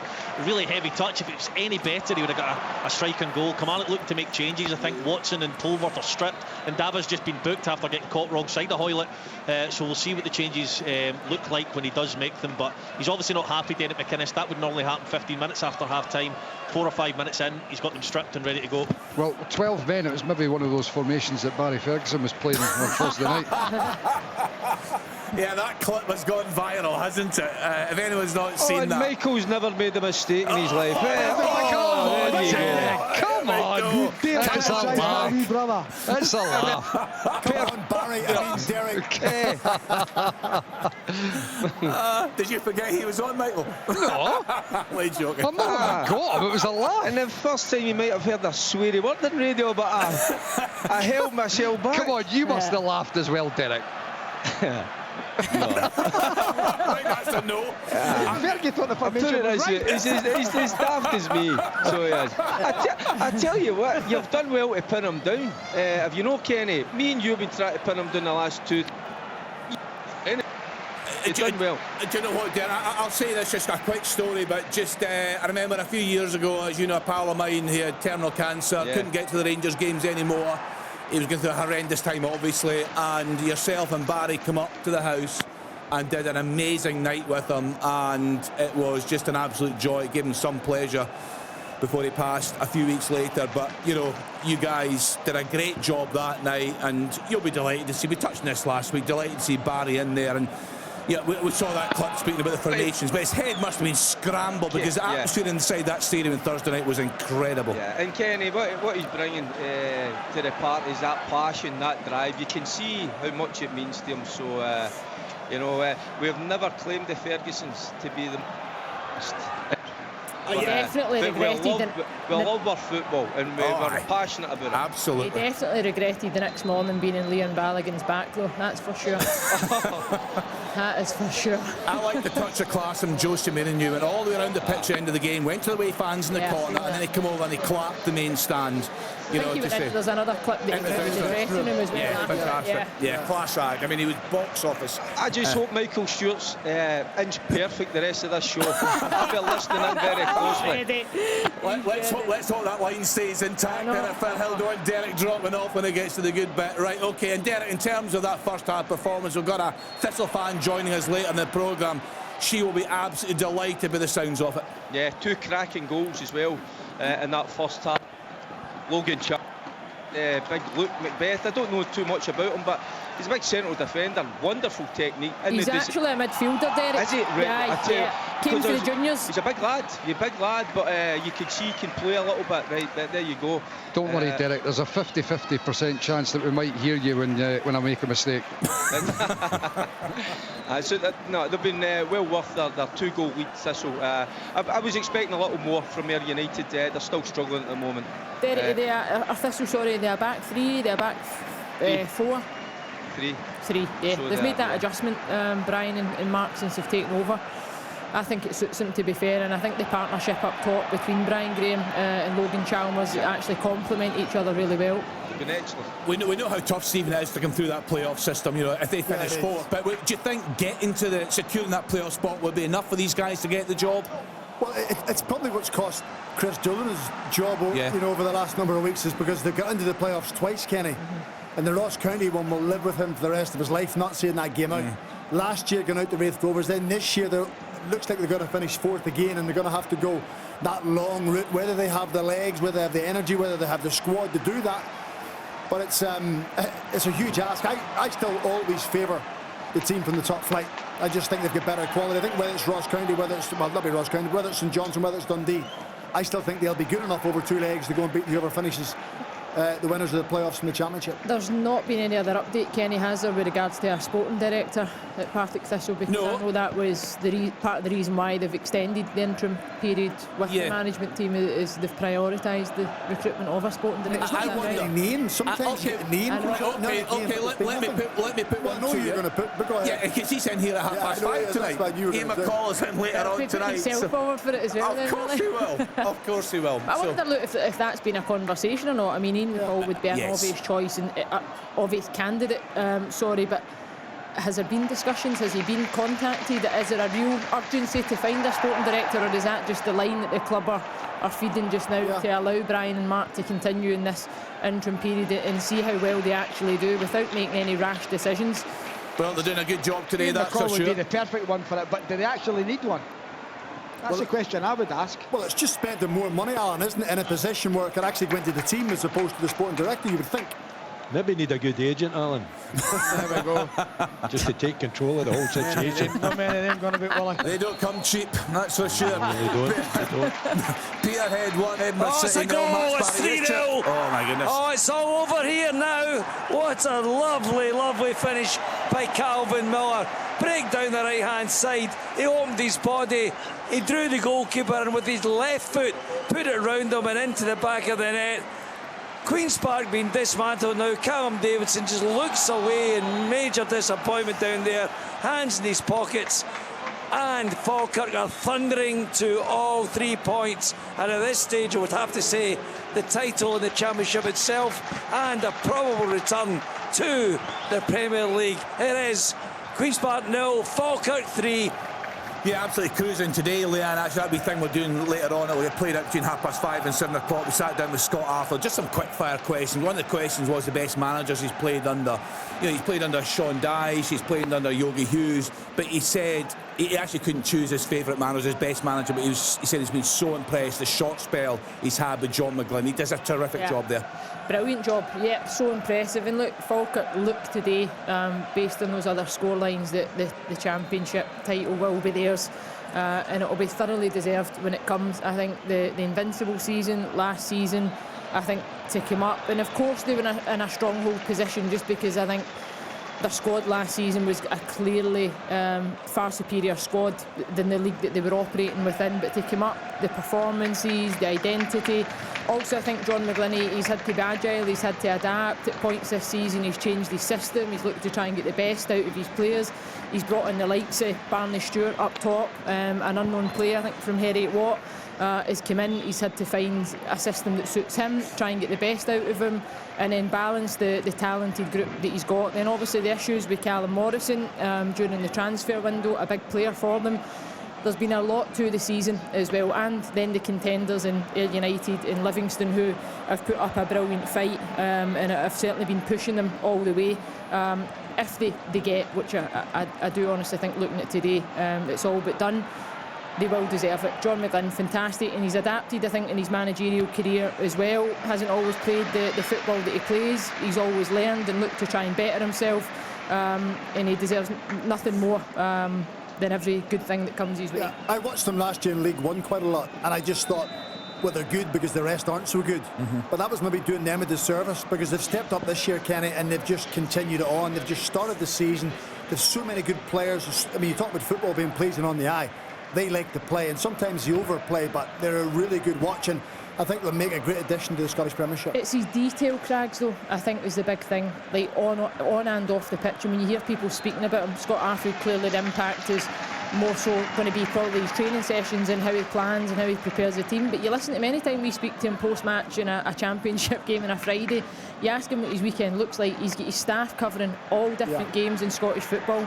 He's dropping down the levels. He's looking to go and try and unearth your Barnley Stewarts and find that next gem, if you like. And I just think he's non-stop. And I mean, his staff group even this year as well, with his assistant and the Kirk with that, and Paul Smith yet with his health and everything that comes with it. So it's not been a straightforward season for him. So no, well done, Falkirk. Yeah, there's a game recently and they saw the bench that the strength and depth they've got. Was that a chance to it, Michael? Was it? Yeah, it was, but he's actually been flagged offside. It was just a ball dinked into the middle from Lawrence Shankland. Initially, he'd slipped Sander Khartoum through. He was running through, but again, not the quickest, but looked like he was going to have a shot with his left foot. It deflected out. Lawrence Shankland dinked it back into the middle, and Cabangu just missed it completely. It was immaterial in them because he was flagged offside. Still 1-0 to Hearts. Michael, do you expect Hearts to go big and try and get Cabangu in the summer? Good question. I mean, look, I think he's made a difference, but the bigger issue for me is when you look at Hearts, they're still very much one-dimensional. They don't have. Here we go. Here's James Wilson. Spittle's tried to keep it in. He's dinked it back into the middle again. It looks like it's coming to nothing. No. Khartoum on the edge of the box. They're still trying to keep this alive. The momentum's gone out the attack, but they're still in that final third. They're out on the left-hand side. Spittle trying to work an angle to get the ball into the box. But I mean, look, he's made a difference. There's no doubt they have worked it. Penrice clipped it. No, it's not going to come to anything, I don't think. He's made a difference, but they need to add, width. They're playing with this diamond, and yes, you've still got a bit of attacking threat down the left-hand side, but down the right, there isn't a great deal. It's very easy to defend against when you've got limited attacking threats down the right, or almost zero.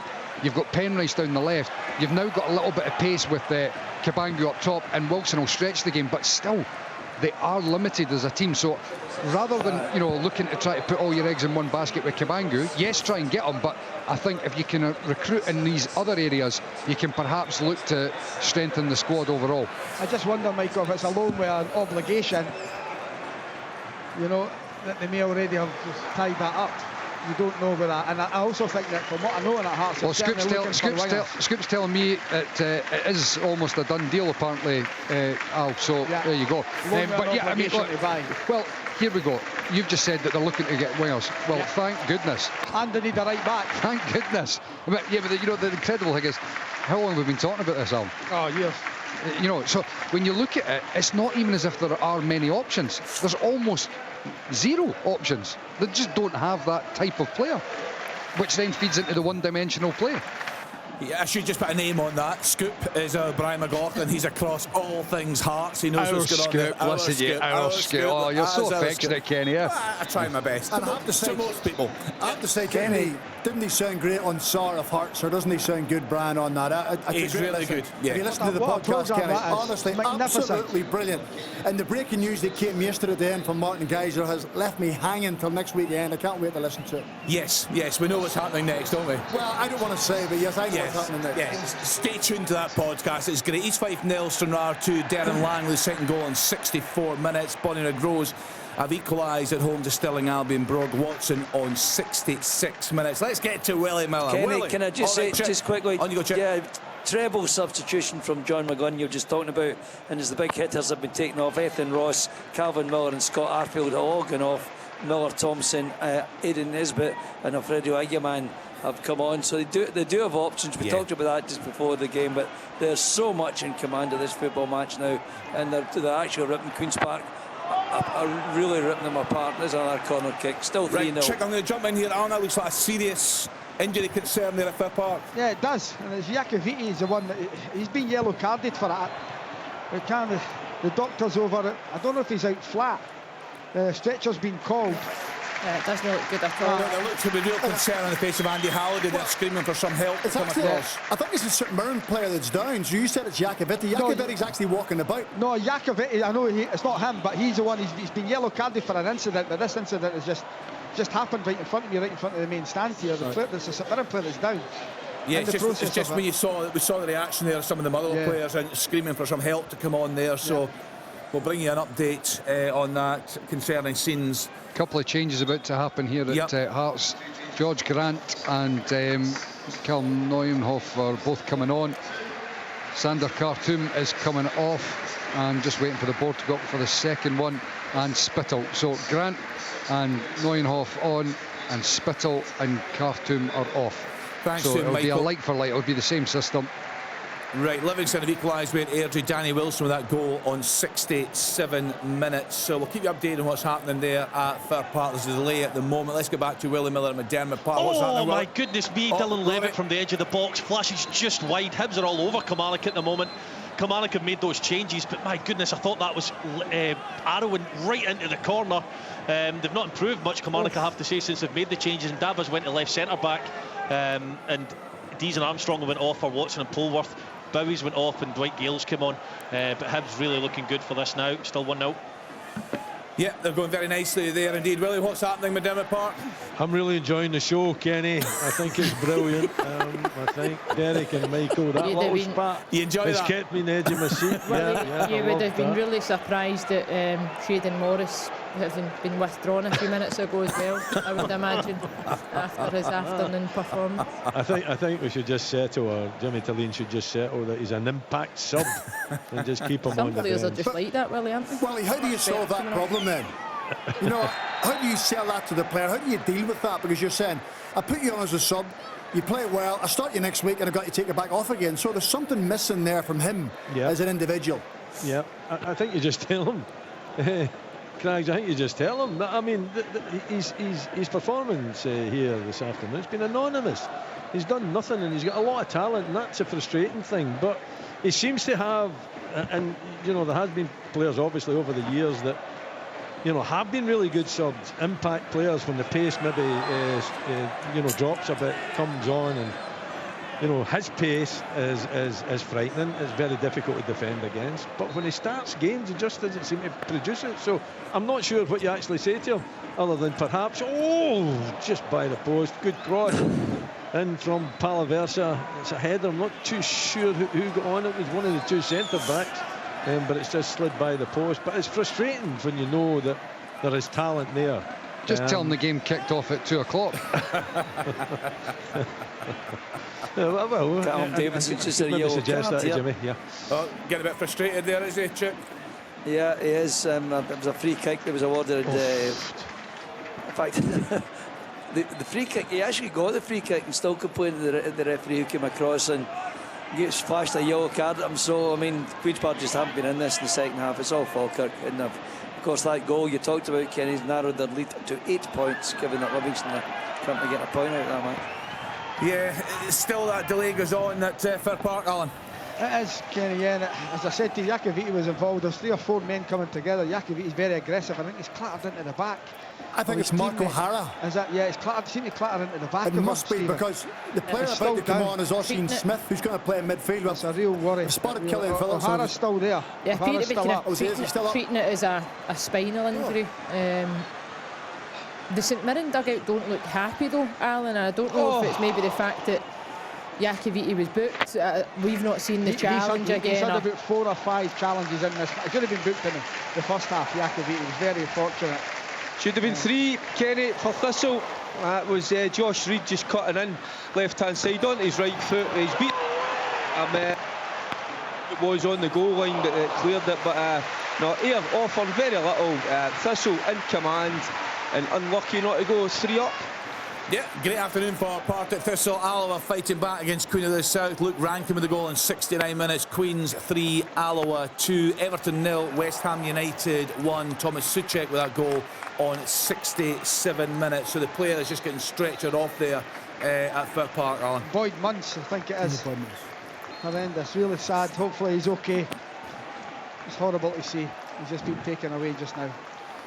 This game's on a knife edge here at Tynecastle. You know, when we're talking about how big it is for Hearts to make sure that they're in, well, they're sitting in the top 6 as the scores stand, but they just don't, you know, they've made 2 changes, it's like for like, but you know, it's very edgy. It's always going to be at 1-0. You know, Hearts are capable of scoring more, yes, but it's, you know, this is far from comfortable. Yes, Stuart. Yeah, you can shout forward because Falkirk are right down the fairway in terms of reaching the very top of this league. It's a wonderful goal. Whipped into the right-hand side, and Thomas Lang with a header beyond the goalkeeper. Callum Ferry stretching to get it. He couldn't reach it, and it's Falkirk who are 4-0 ahead at Hampden. What a life and chick on there. So Falkirk, I keep Willie amused anyway. Falkirk did really well at the National Stadium. So we're about to go on telly, so we'll just break away from the guys out at the grounds, and we'll keep it very much in the studio. All the games coming in here, we'll give you the latest scores, we'll go around the grounds, we've got all the latest news. It's been another really busy day of Scottish football. Plenty more to come. We're on the radio until 7 o'clock this evening. This is Open All Mics. Welcome to viewers who have joined us on BBC Scotland. It's another day of high drama in Scottish football. Leanne Crichton and Stephen Craigan are alongside me in the studio. Let's take you on a journey around the grounds. First stop, McDermott Park, St Johnstone home to Aberdeen. Let's get the latest from Willie Miller. Yeah, Kenny, you know, not a great deal of action here in the second half. Not a great deal in the first half, to be perfectly honest, either. A couple of opportunities, one at either end. A good Jensen cross down the bag, you know, just round about the middle of the goal. His header just flashed past the far post, and then one for St Johnstone as well. It was Duke McKenna that put the cross in. Victor Griffiths got up, and again a decent enough header, but it just trickled by the far post. Other than that, you know, not a great deal in show, to be perfectly honest. It's been a game that I think I could anticipate the quality because I've seen it so many times over the years, but there is still time here. 72 minutes on the clock. We're still hopeful that we get a little bit. Goal! Right, another goal in a really dramatic game. Yeah, Alan Preston's in third part. 2-2 Slattery again. It's a ball played over the top. Tony Mott tries to bring it down. It breaks to Slattery. And once again, he's shot from the edge of the box with a plum, bottom corner, giving the keeper absolutely no chance. 71 minutes on the clock. Motherwell 2, St Mirren 2. Yeah, Alan Preston predicted goals in that game, and it has certainly delivered plenty of action. There will be delay. There was a serious injury to Caelan Boyd-Munce. We'll keep you updated on that, but very much that game in the balance. Let's get to the match that's taking place at Rugby Park. Kilmarnock at home to Hibs. Rory Loy is there for us, and really concerning times for the home fans, Rory. Yes, indeed. Hibernian find themselves 1-0 up here at Rugby Park. The goal coming on 25 minutes when a short corner by Kilmarnock was intercepted by Bashiri. Dylan Levitt ran forward right into the heart of the Kilmarnock defence, squared it to Boyle, and he put Hibs 1-0 up. Into the second half, and there's not been as much goalmouth action in this second half. However, there have been long distance shots from Boyle, Wales, Triantis and Polworth, however not led to anything at all. Derek McInnes has had to change the shape, change the personnel, indicative of what Leanne had mentioned earlier about being a little bit disjointed for Kilmarnock. That's probably not helped. Hibs will be ruined. Good opportunities that have presented themselves as they don't go in and win this game. Cut across here, we've got another bad injury here. Horrendous injuries here at Fir Park. The keeper comes out the edge of the box, wipes out his own man and a St Mirren player as well. Both sets of physios and doctors are running on the pitch. Horrendous challenge here. Yeah, so we had that really bad looking injury to Caelan Boyd-Munce. So it was a long delay for that, Leanne, but both players down. It's certainly concerning, isn't it? Yeah, I mean, I think it's Olasanya and Liam Gordon, two players wholehearted, just looking to try and compete for the ball. The goalkeeper comes out, wipes through the ball. We're just getting another rerun of it just now. Yeah, it's just like trying to describe it. The ball's up in the air towards the goalkeeper. He's got his eyes on the ball coming to punch it. The attacking pair, Olasanya and Liam Gordon, have no idea the goalkeeper's coming. Yeah. So they're both going to challenge for the ball as well. The goalkeeper wins it and clatters into both of them, so he's wiped both of them out. I think both of them are moving, which is good, so the physios and the doctors are at them, but yeah, that's a concern. Olasanya's up, sitting up, but Gordon's not. He's not moved yet. Well, you can see better than me, Stephen, but I don't. He's on his side. Yeah. Maybe just see his legs moving now. Olasanya's now thankfully on his feet, especially after that Boyd-Munce horrific challenge a few minutes ago where he's had to be stretchered off. It's been a great game, Alan. Is two apiece a fair reflection? Yeah, it's been a wonderful game. Really, two good sides going for it, Kenny. And you know, St Mirren took the lead in 23 minutes. Boyd Munns took the ball down, and his shot was deflected off Stephen O'Donnell into the back of the net to give them a 1-0 lead. It was 2-0, 33 minutes. Killian Phillips, ball played into him, chest control, then half volley, 2-0, and you think, you know, St Mirren have got to run away with it. But 2 minutes later, Motherwell are back in it. Slattery, who's been brilliant for them, it's a lovely half volley from 20 yards outside of the right foot into the bottom corner. And then a few minutes ago, you've just heard he also onto a Tony Watt controlled effort, and it come back to Slattery, and he hit it from 20 yards into the bottom corner. But as I say, it's all been overshadowed by Boyd Munns going off on a stretcher where it looks like, I don't know, he looked like completely cold, knocked out, but hopefully he's okay. And certainly it's a There's great a chance game, for Ross County. Yes, Michael. Oh, just been knocked behind for a corner kick. I was going to say before, there's been a double change for Ross County just before Hearts had made the double change, and on came Ronan Hale and Jordan White. It gives you a wee indication of where obviously Don Cowie is thinking this game's going, and he's put extra firepower on. He's really not throwing caution to the wind. System's still strong, but they've got an extra man up top, real physicality. They've just made another double substitution. Off has come Kieran Phillips. Scoop's prodding me again here about there's another sub about to happen, but I'm in the middle of telling you what's just happened here. So Ross County are they've made a number of changes. They're going for it. They've got a corner kick here just now, and at 1-0 there is a little bit of nervousness creeping into Hearts' performance. It's been far from commanding. Yeah, both these sides very much with eyes on the top six. Peterhead 2, Edinburgh City 0. Oliver Colotti with that goal on 75 minutes. A big goal in the Championship. Airdrie 2, Livingston 3. Stephen Kelly with that goal on 76 minutes. David Martindale's side coming from behind. Let's stay in the Championship and hear how the league leaders are getting on. Falkirk away at Queen's Park. Let's get to Chick Young. The cigars are out. Excuse me, the cigars are out, Ken. It's a cruise now. The substitutions have been made in the afternoon sunshine at Hampden, and Falkirk are just easing towards all 3 points. 4-0 ahead, remember, and remember they missed a penalty when it was 0-0 before Henderson put them 1-0 ahead at half-time. Gary Oliver, then Calvin Milne, and then Thomas Lang with the goals to really get a grip in the game. Queen's Park are totally bereft of ideas now. They've been torn apart this afternoon, and actually they are getting sucked in at the bottom half of the table as Falkirk celebrate an inevitable win here this afternoon. We've played just coming up for 80 minutes. They have a huge grip in the game. They lead Queen's Park by 4-0. Kenny, just to let you know that Liam Gordon's had to go off and Kofi Bama's come on to replace him, but thankfully for St Mirren, Olasanya's managed to continue on. Right, thanks to Alan for that update on the injury situation there at Fir Park. Let's stay in the Championship. Let's get to Firhill. What a performance from the home side so far. Derek Ferguson up against Ayr United. Yeah, Kenny, they've been excellent all game. Certainly in that first half where they got that 2-goal lead. They got off the mark with Logan Chalmers in 19 minutes. Wonderful goal from him, a strike from just inside the box. And then the second in 27 minutes, Luke Macbeth. Technically, I thought he was a central defender, but I'm told otherwise that he is a midfielder, and it kind of showed because it was a wonderful strike. Balls on the net at Kilmarnock, just so you know. Sorry, Derek. It looks miles offside, though. The flag has gone up. It'll be checked, but miles offside. Sorry, Derek. No, and what I was going to say, Kenny, I was coming here expecting a real strong performance from an Ayr United side. You know, still challenging for the league title, but it's fading like the sun. Looks like their title challenge is no more. Chick's just kept us informed, you know, how well Falkirk are doing, but no, they don't look as if they're going to be challenging. Looks as if they're going to fall 9 points behind. Yeah, apology, we've had a few technical issues at the game at Firhill, but we got the news there from Derek, and so far so good for Partick Thistle against promotion hopefuls Ayr United. Let's get back to Willie Miller. He's at the game at McDermott Park. Willie, it's been a disappointing game, fair to say, very few chances. Yep. What would you say from an Aberdeen perspective? What's been the issue this afternoon? Lack of creativity again.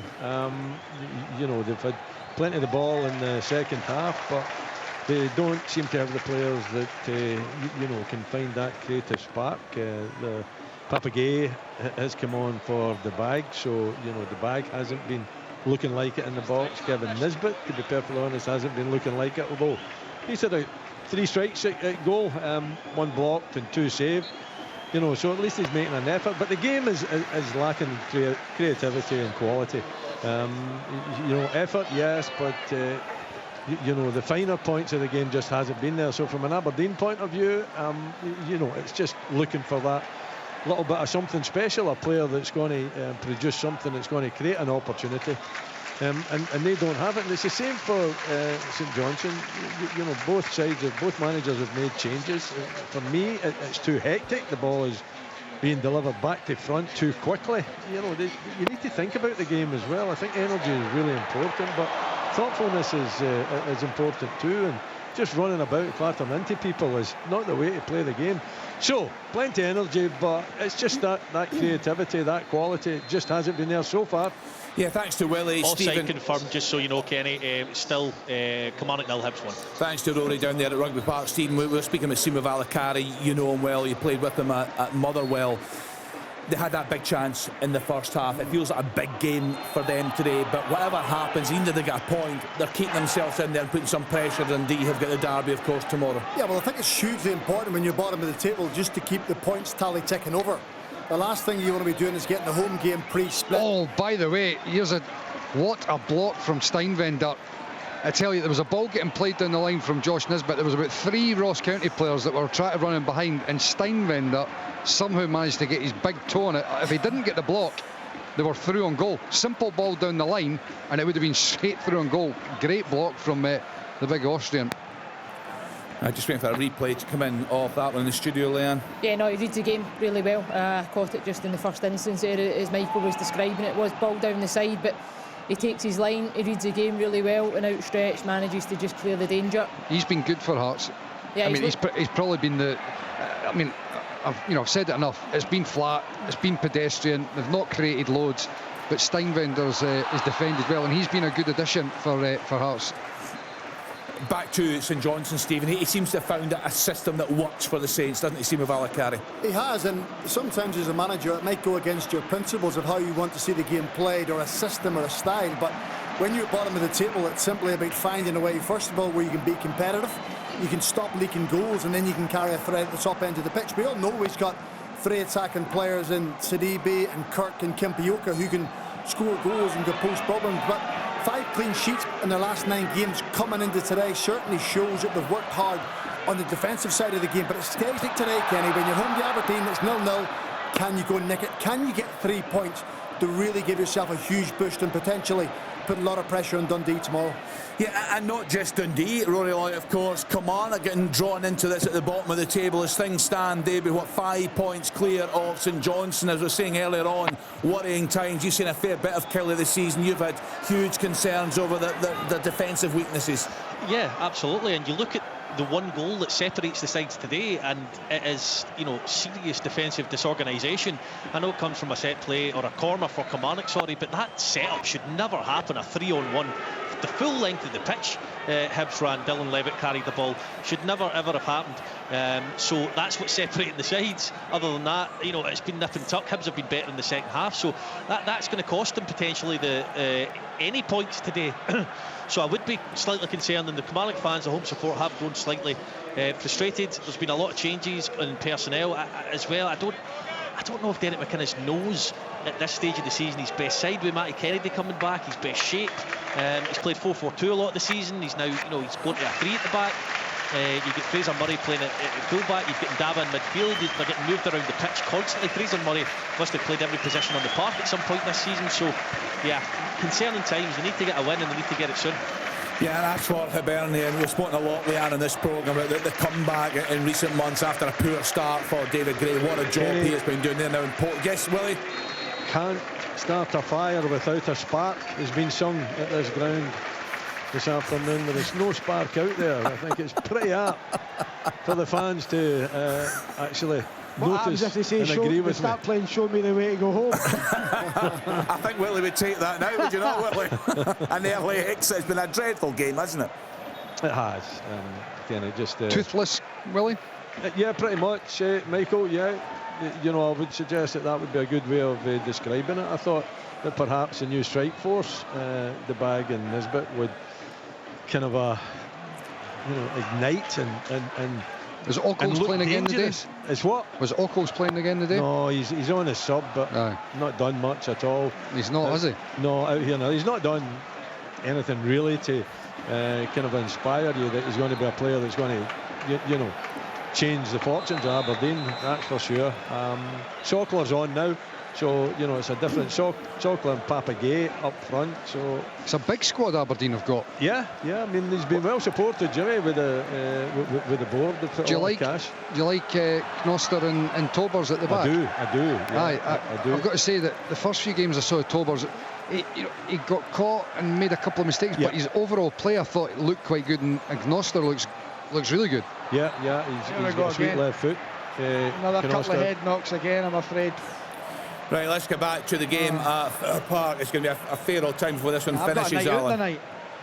Honestly, that's Olasanya. They've ran into each other this time. The referee's he's not allowing the physios on. There's going to be a yellow card for Olasanya here. They've just run right into each other. Right, let me give you some important goals. Eastfife 0, Stranraer 3 in League 2. Right, Alan? Olasanya, second yellow, red off. The St Mirren are down to 10 men. Have a look at it. I just thought it was coming together. You'll be able to get a better picture than me. I just thought the two of them ran into each other. I mean, having watched it on live, Al, it looked as if it was just a really innocuous challenge of two players going for the ball and bumping into each other. So that's what I thought. That's over the far side. Usually get a better picture than me. The referee must see something a bit more sinister. Olasanya is flabbergasted that he's been shown a second yellow card and shown a red. So once we get a replay, we'll be able to clear it up. But the referee is adamant that it's a second yellow card and he's sending him off. It's interesting, Craigs, because we've obviously got the beauty of a replay with the previous one, and we looked at the coming together with Balcom, certainly Gordon and Olasanya.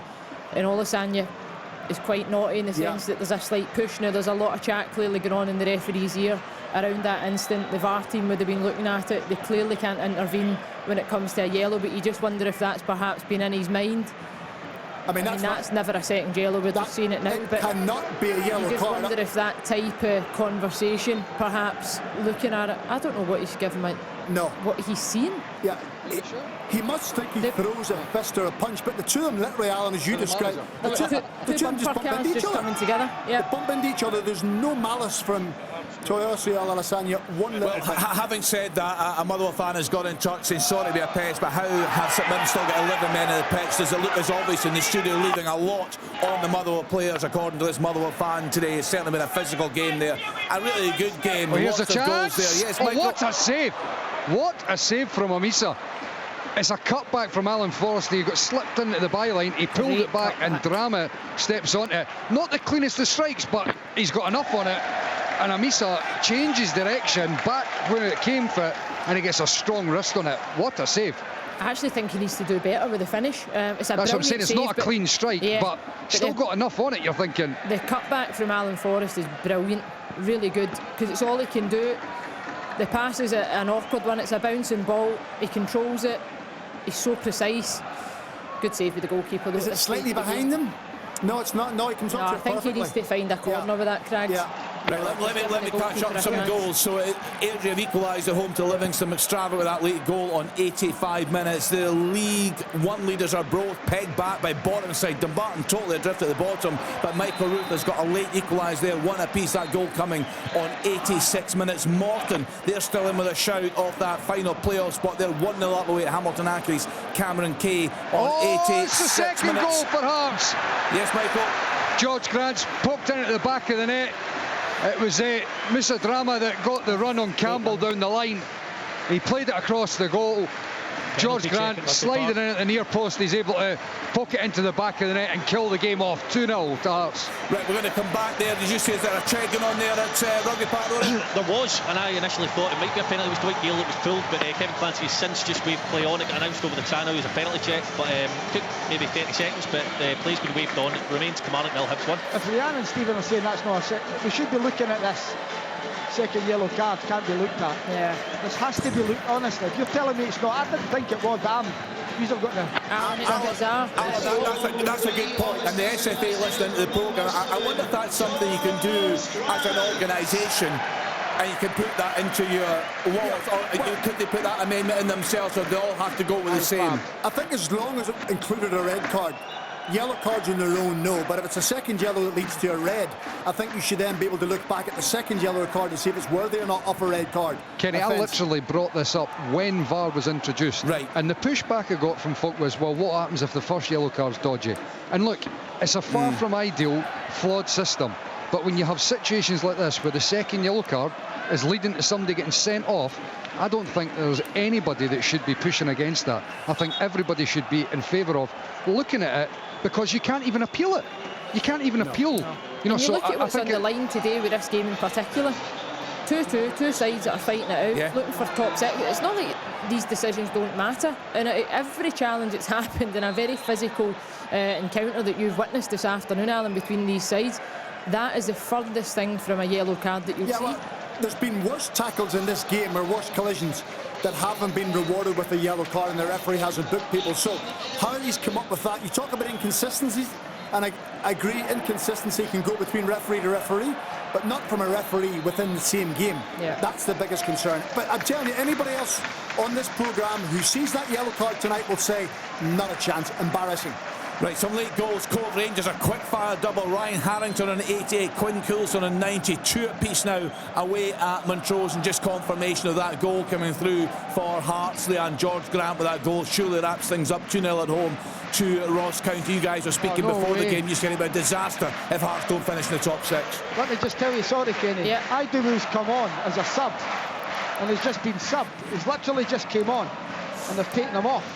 He's not injured. Clearly not happy. Senny's come on to replace Kenny. him. Falkirk have stretched the lead. Goal, come on it! It's the equaliser, and it's Fraser Murray. A ball to the back stick. I think it's Joe Wright possibly who heads it back across, and Fraser Murray sweeps it home. It might have been a slight deflection on it, but it's Kilmarnock 1, Hibs 1. Absolutely incredible. We'll just wait for the confirmation, the pictures to come into the studio. That could be a huge moment for Darren McInnes and these Kilmarnock players. Remember, we're on the radio till 7 o'clock tonight. We'll get reaction from pundits, from managers and from the fans. Yes. We've got 14 minutes to go here. Wow. Will your night out be able to wait for you, Alan? I'm going to have to tell them I've got a table booked for the pushing and shoving at 8 o'clock. Alan, let me ask you this. I read out that message from the Motherwell fan who said that St Mirren have been overly physical today. Would you go along with that? I think they're a physical team overall. I watched them at Tynecastle and I thought that a few weeks ago, but that's the nature of the game. You don't get rolled over by anyone. They're in and around you. It is a physical game. But, checking possible offside at Rugby Park. Right, OK, let's have a look at Slean and Stephen Stewart. Yes, check. Yeah, just to say, 8-point lead for Falkirk at the top of the table as we stand tonight. They have dismantled Queen's Park, 4-0. They missed a penalty. They could afford to miss that penalty early on. Brad Spencer with a dreadful effort straight at Callum Ferry. Right, but OK, thanks to check on there. So full time, the leaders Falkirk winning at the National Stadium 4-0 away at Queen's Park. What a result for them today, particularly given the other scorelines. We'll bring the full time scores for you shortly. Airdrie 3. Livingston 3, Fife 0, Stranraer 3, Elgin City 2, Clyde 0. Liam, we spoke about how important it was to Hearts to get themselves into the top six. They've taken a major step today. Yeah, it's a big result. It is, and by all accounts, it's not been the most comfortable at points, but a professional performance all the same. I think to go and get a goal in either half. Neil Critchley will be pleased, and the second goal was brilliant. Great run from George Grant across the front, gets enough contact on it to go and direct it beyond Amisa. We knew, I said at the top of the show, I thought Don Cow would come, his side would be organised, they would look to try and stay in the game, they carry a threat themselves, but Hearts have dealt with that threat, and it's a big 3 points for them, no doubt. And they also closed 2 gaps on Aberdeen as it stands, and closed 2 points on Hibs as it stands. So Hearts not just top 6, Kenny, could be pushing for that 3rd place. Yeah. Kenny, can I just say, I've just cut off my prime there. That was a 4-0 win for Falkirk. The fans in the background, a massive travelling support again from the Bairns. They did miss a penalty early on. Brad Spencer, dreadful effort. Liam Henderson got them ahead at half time.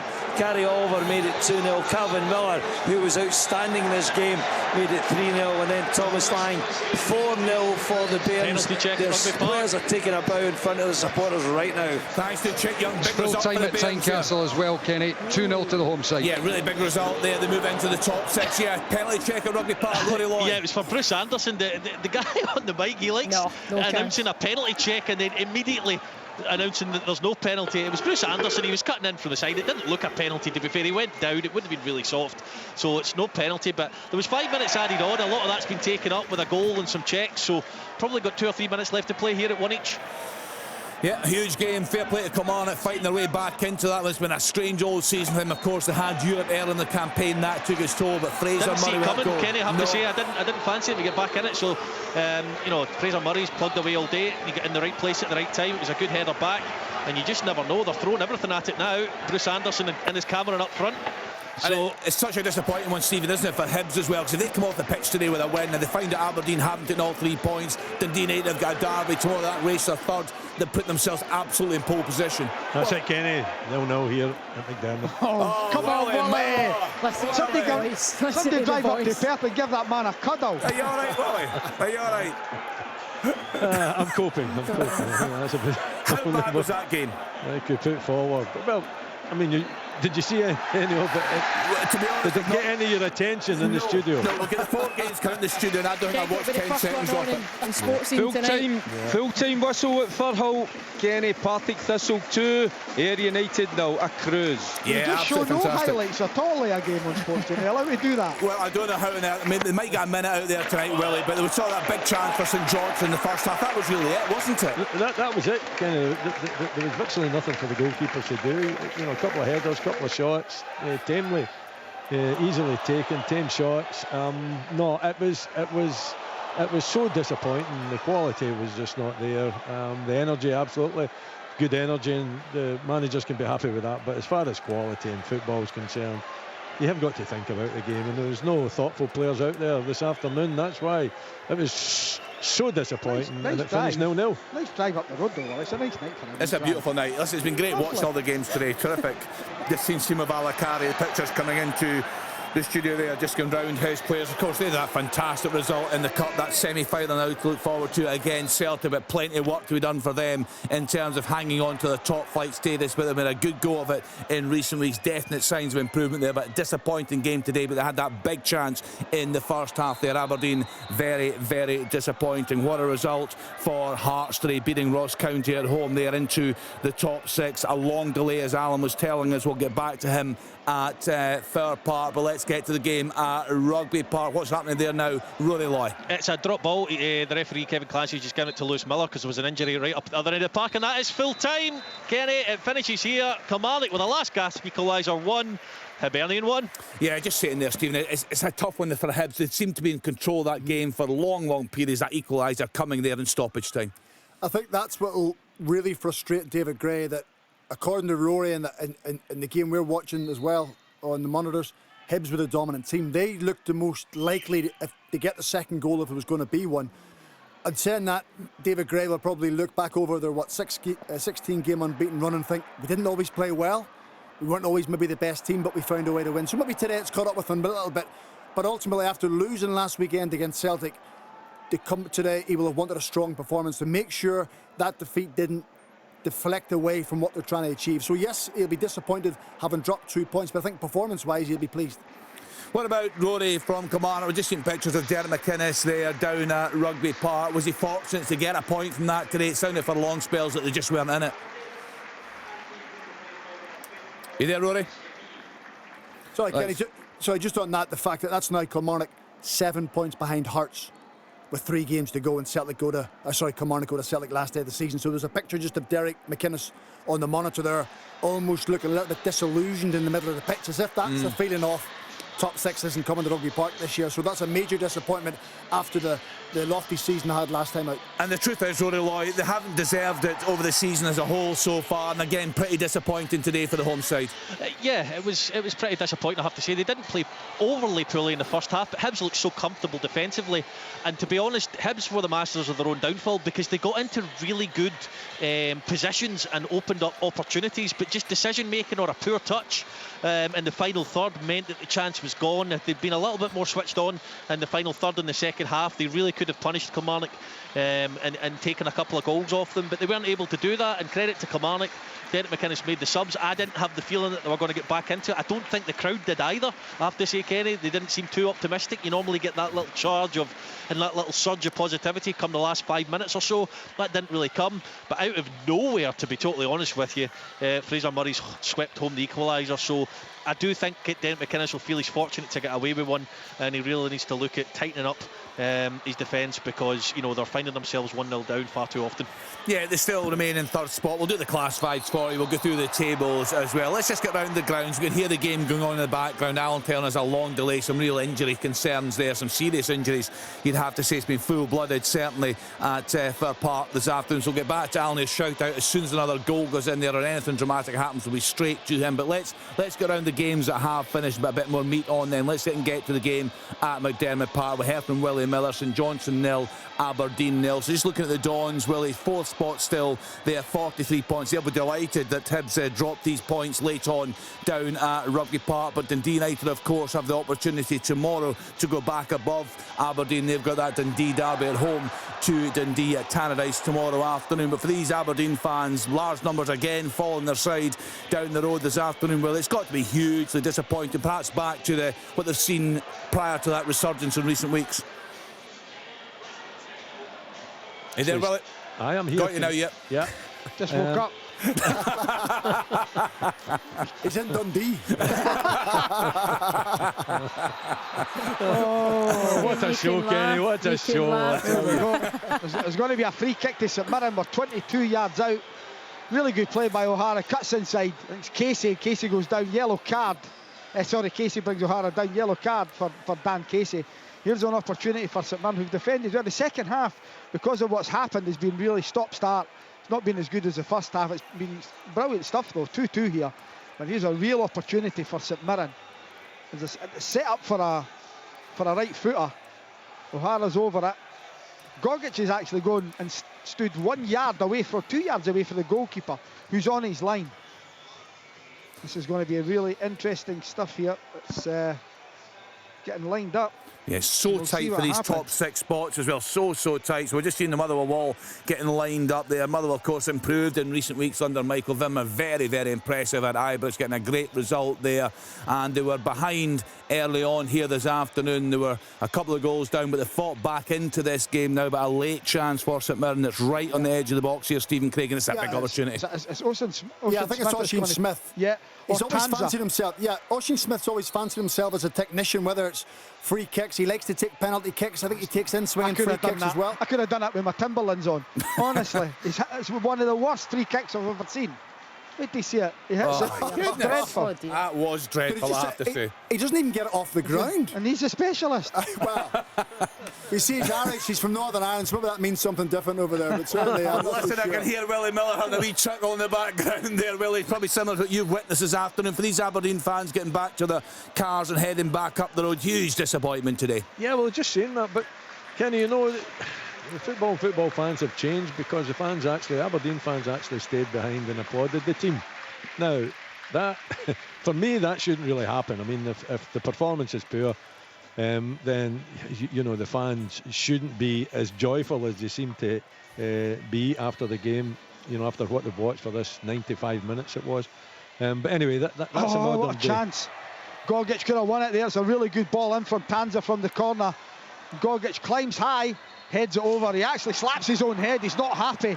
He knows what is a real opportunity to win the game.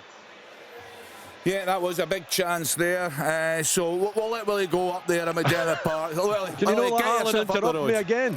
Keep him, just keep him. I think He's it's a already deliberate set the ploy. electric blanket, just keep him. I'm hanging on, waiting for another interruption, Alan. Come on.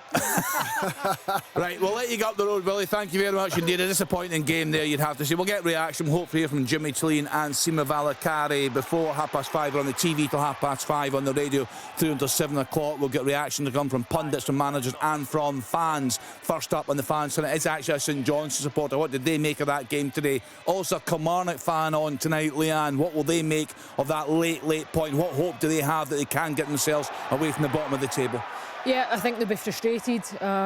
I think it looks a good point in the face of it this afternoon, the fact that they trailed for so long, certainly stayed within the game. You listen to Rory as well. I don't think anybody expected them to get anything from the game, just the way it was panning out. Hibs on the flip side will be disappointed that they've not managed to hold on to all 3 points, certainly going to a tough venue. But that's just probably been Kilmarnock's season. You know, they've never really been in control of their own destiny, and today was another afternoon where that was the exact same. They go behind in the game, and that's just happened far too often this season. And then Derek McInnes is asking even more from his players as the game goes on. So a point shared this afternoon. Craggs has touched on the stats and the numbers and points that Kilmarnock will be looking to get, and it does look like top 6 is kind of just out with their reach, I think, this season, which will be a huge disappointment for Derek McInnes and the fans, of course. Let's bring Rory in on this. Rory, is there anything different you'd like to see from Derek McInnes? You were talking a fair bit about Corey Ndaba today and his role in the team. Yeah, I don't want to be too harsh on Corey Ndaba because I think he's a right good player. I think he's had some good performances in that midfield area. I just thought it was crying out for somebody who's more natural to that position in there today. Liam Donnelly, for example, David Watson, somebody in there to, David Watson can get forward more naturally into the box, and then he can get back. Just defensively, it's more solid, more structure to it, and putting Ndaba either left wing back or left centre back, and a few square pegs and round holes and things. But with Kennedy coming back, Armstrong's been off the boil for quite some time now. Kennedy was by far and away the best of the 2 wingers when he was fit and available. So look, it's difficult to put your finger on exactly what Derek McInnes is going to do moving forward, but I do think he needs to start playing everybody in their kind of more natural positions, try not to move people around too much. But ultimately he'll probably turn around and say, well, due to the changes, etc., we got a point in the end. So Fraser Murray has been the one shining light, and I thought everybody in the main stand was delighted to see that equaliser go in. But I'm watching Martin Dowden delete 3 paragraphs of his match report here, Kenny.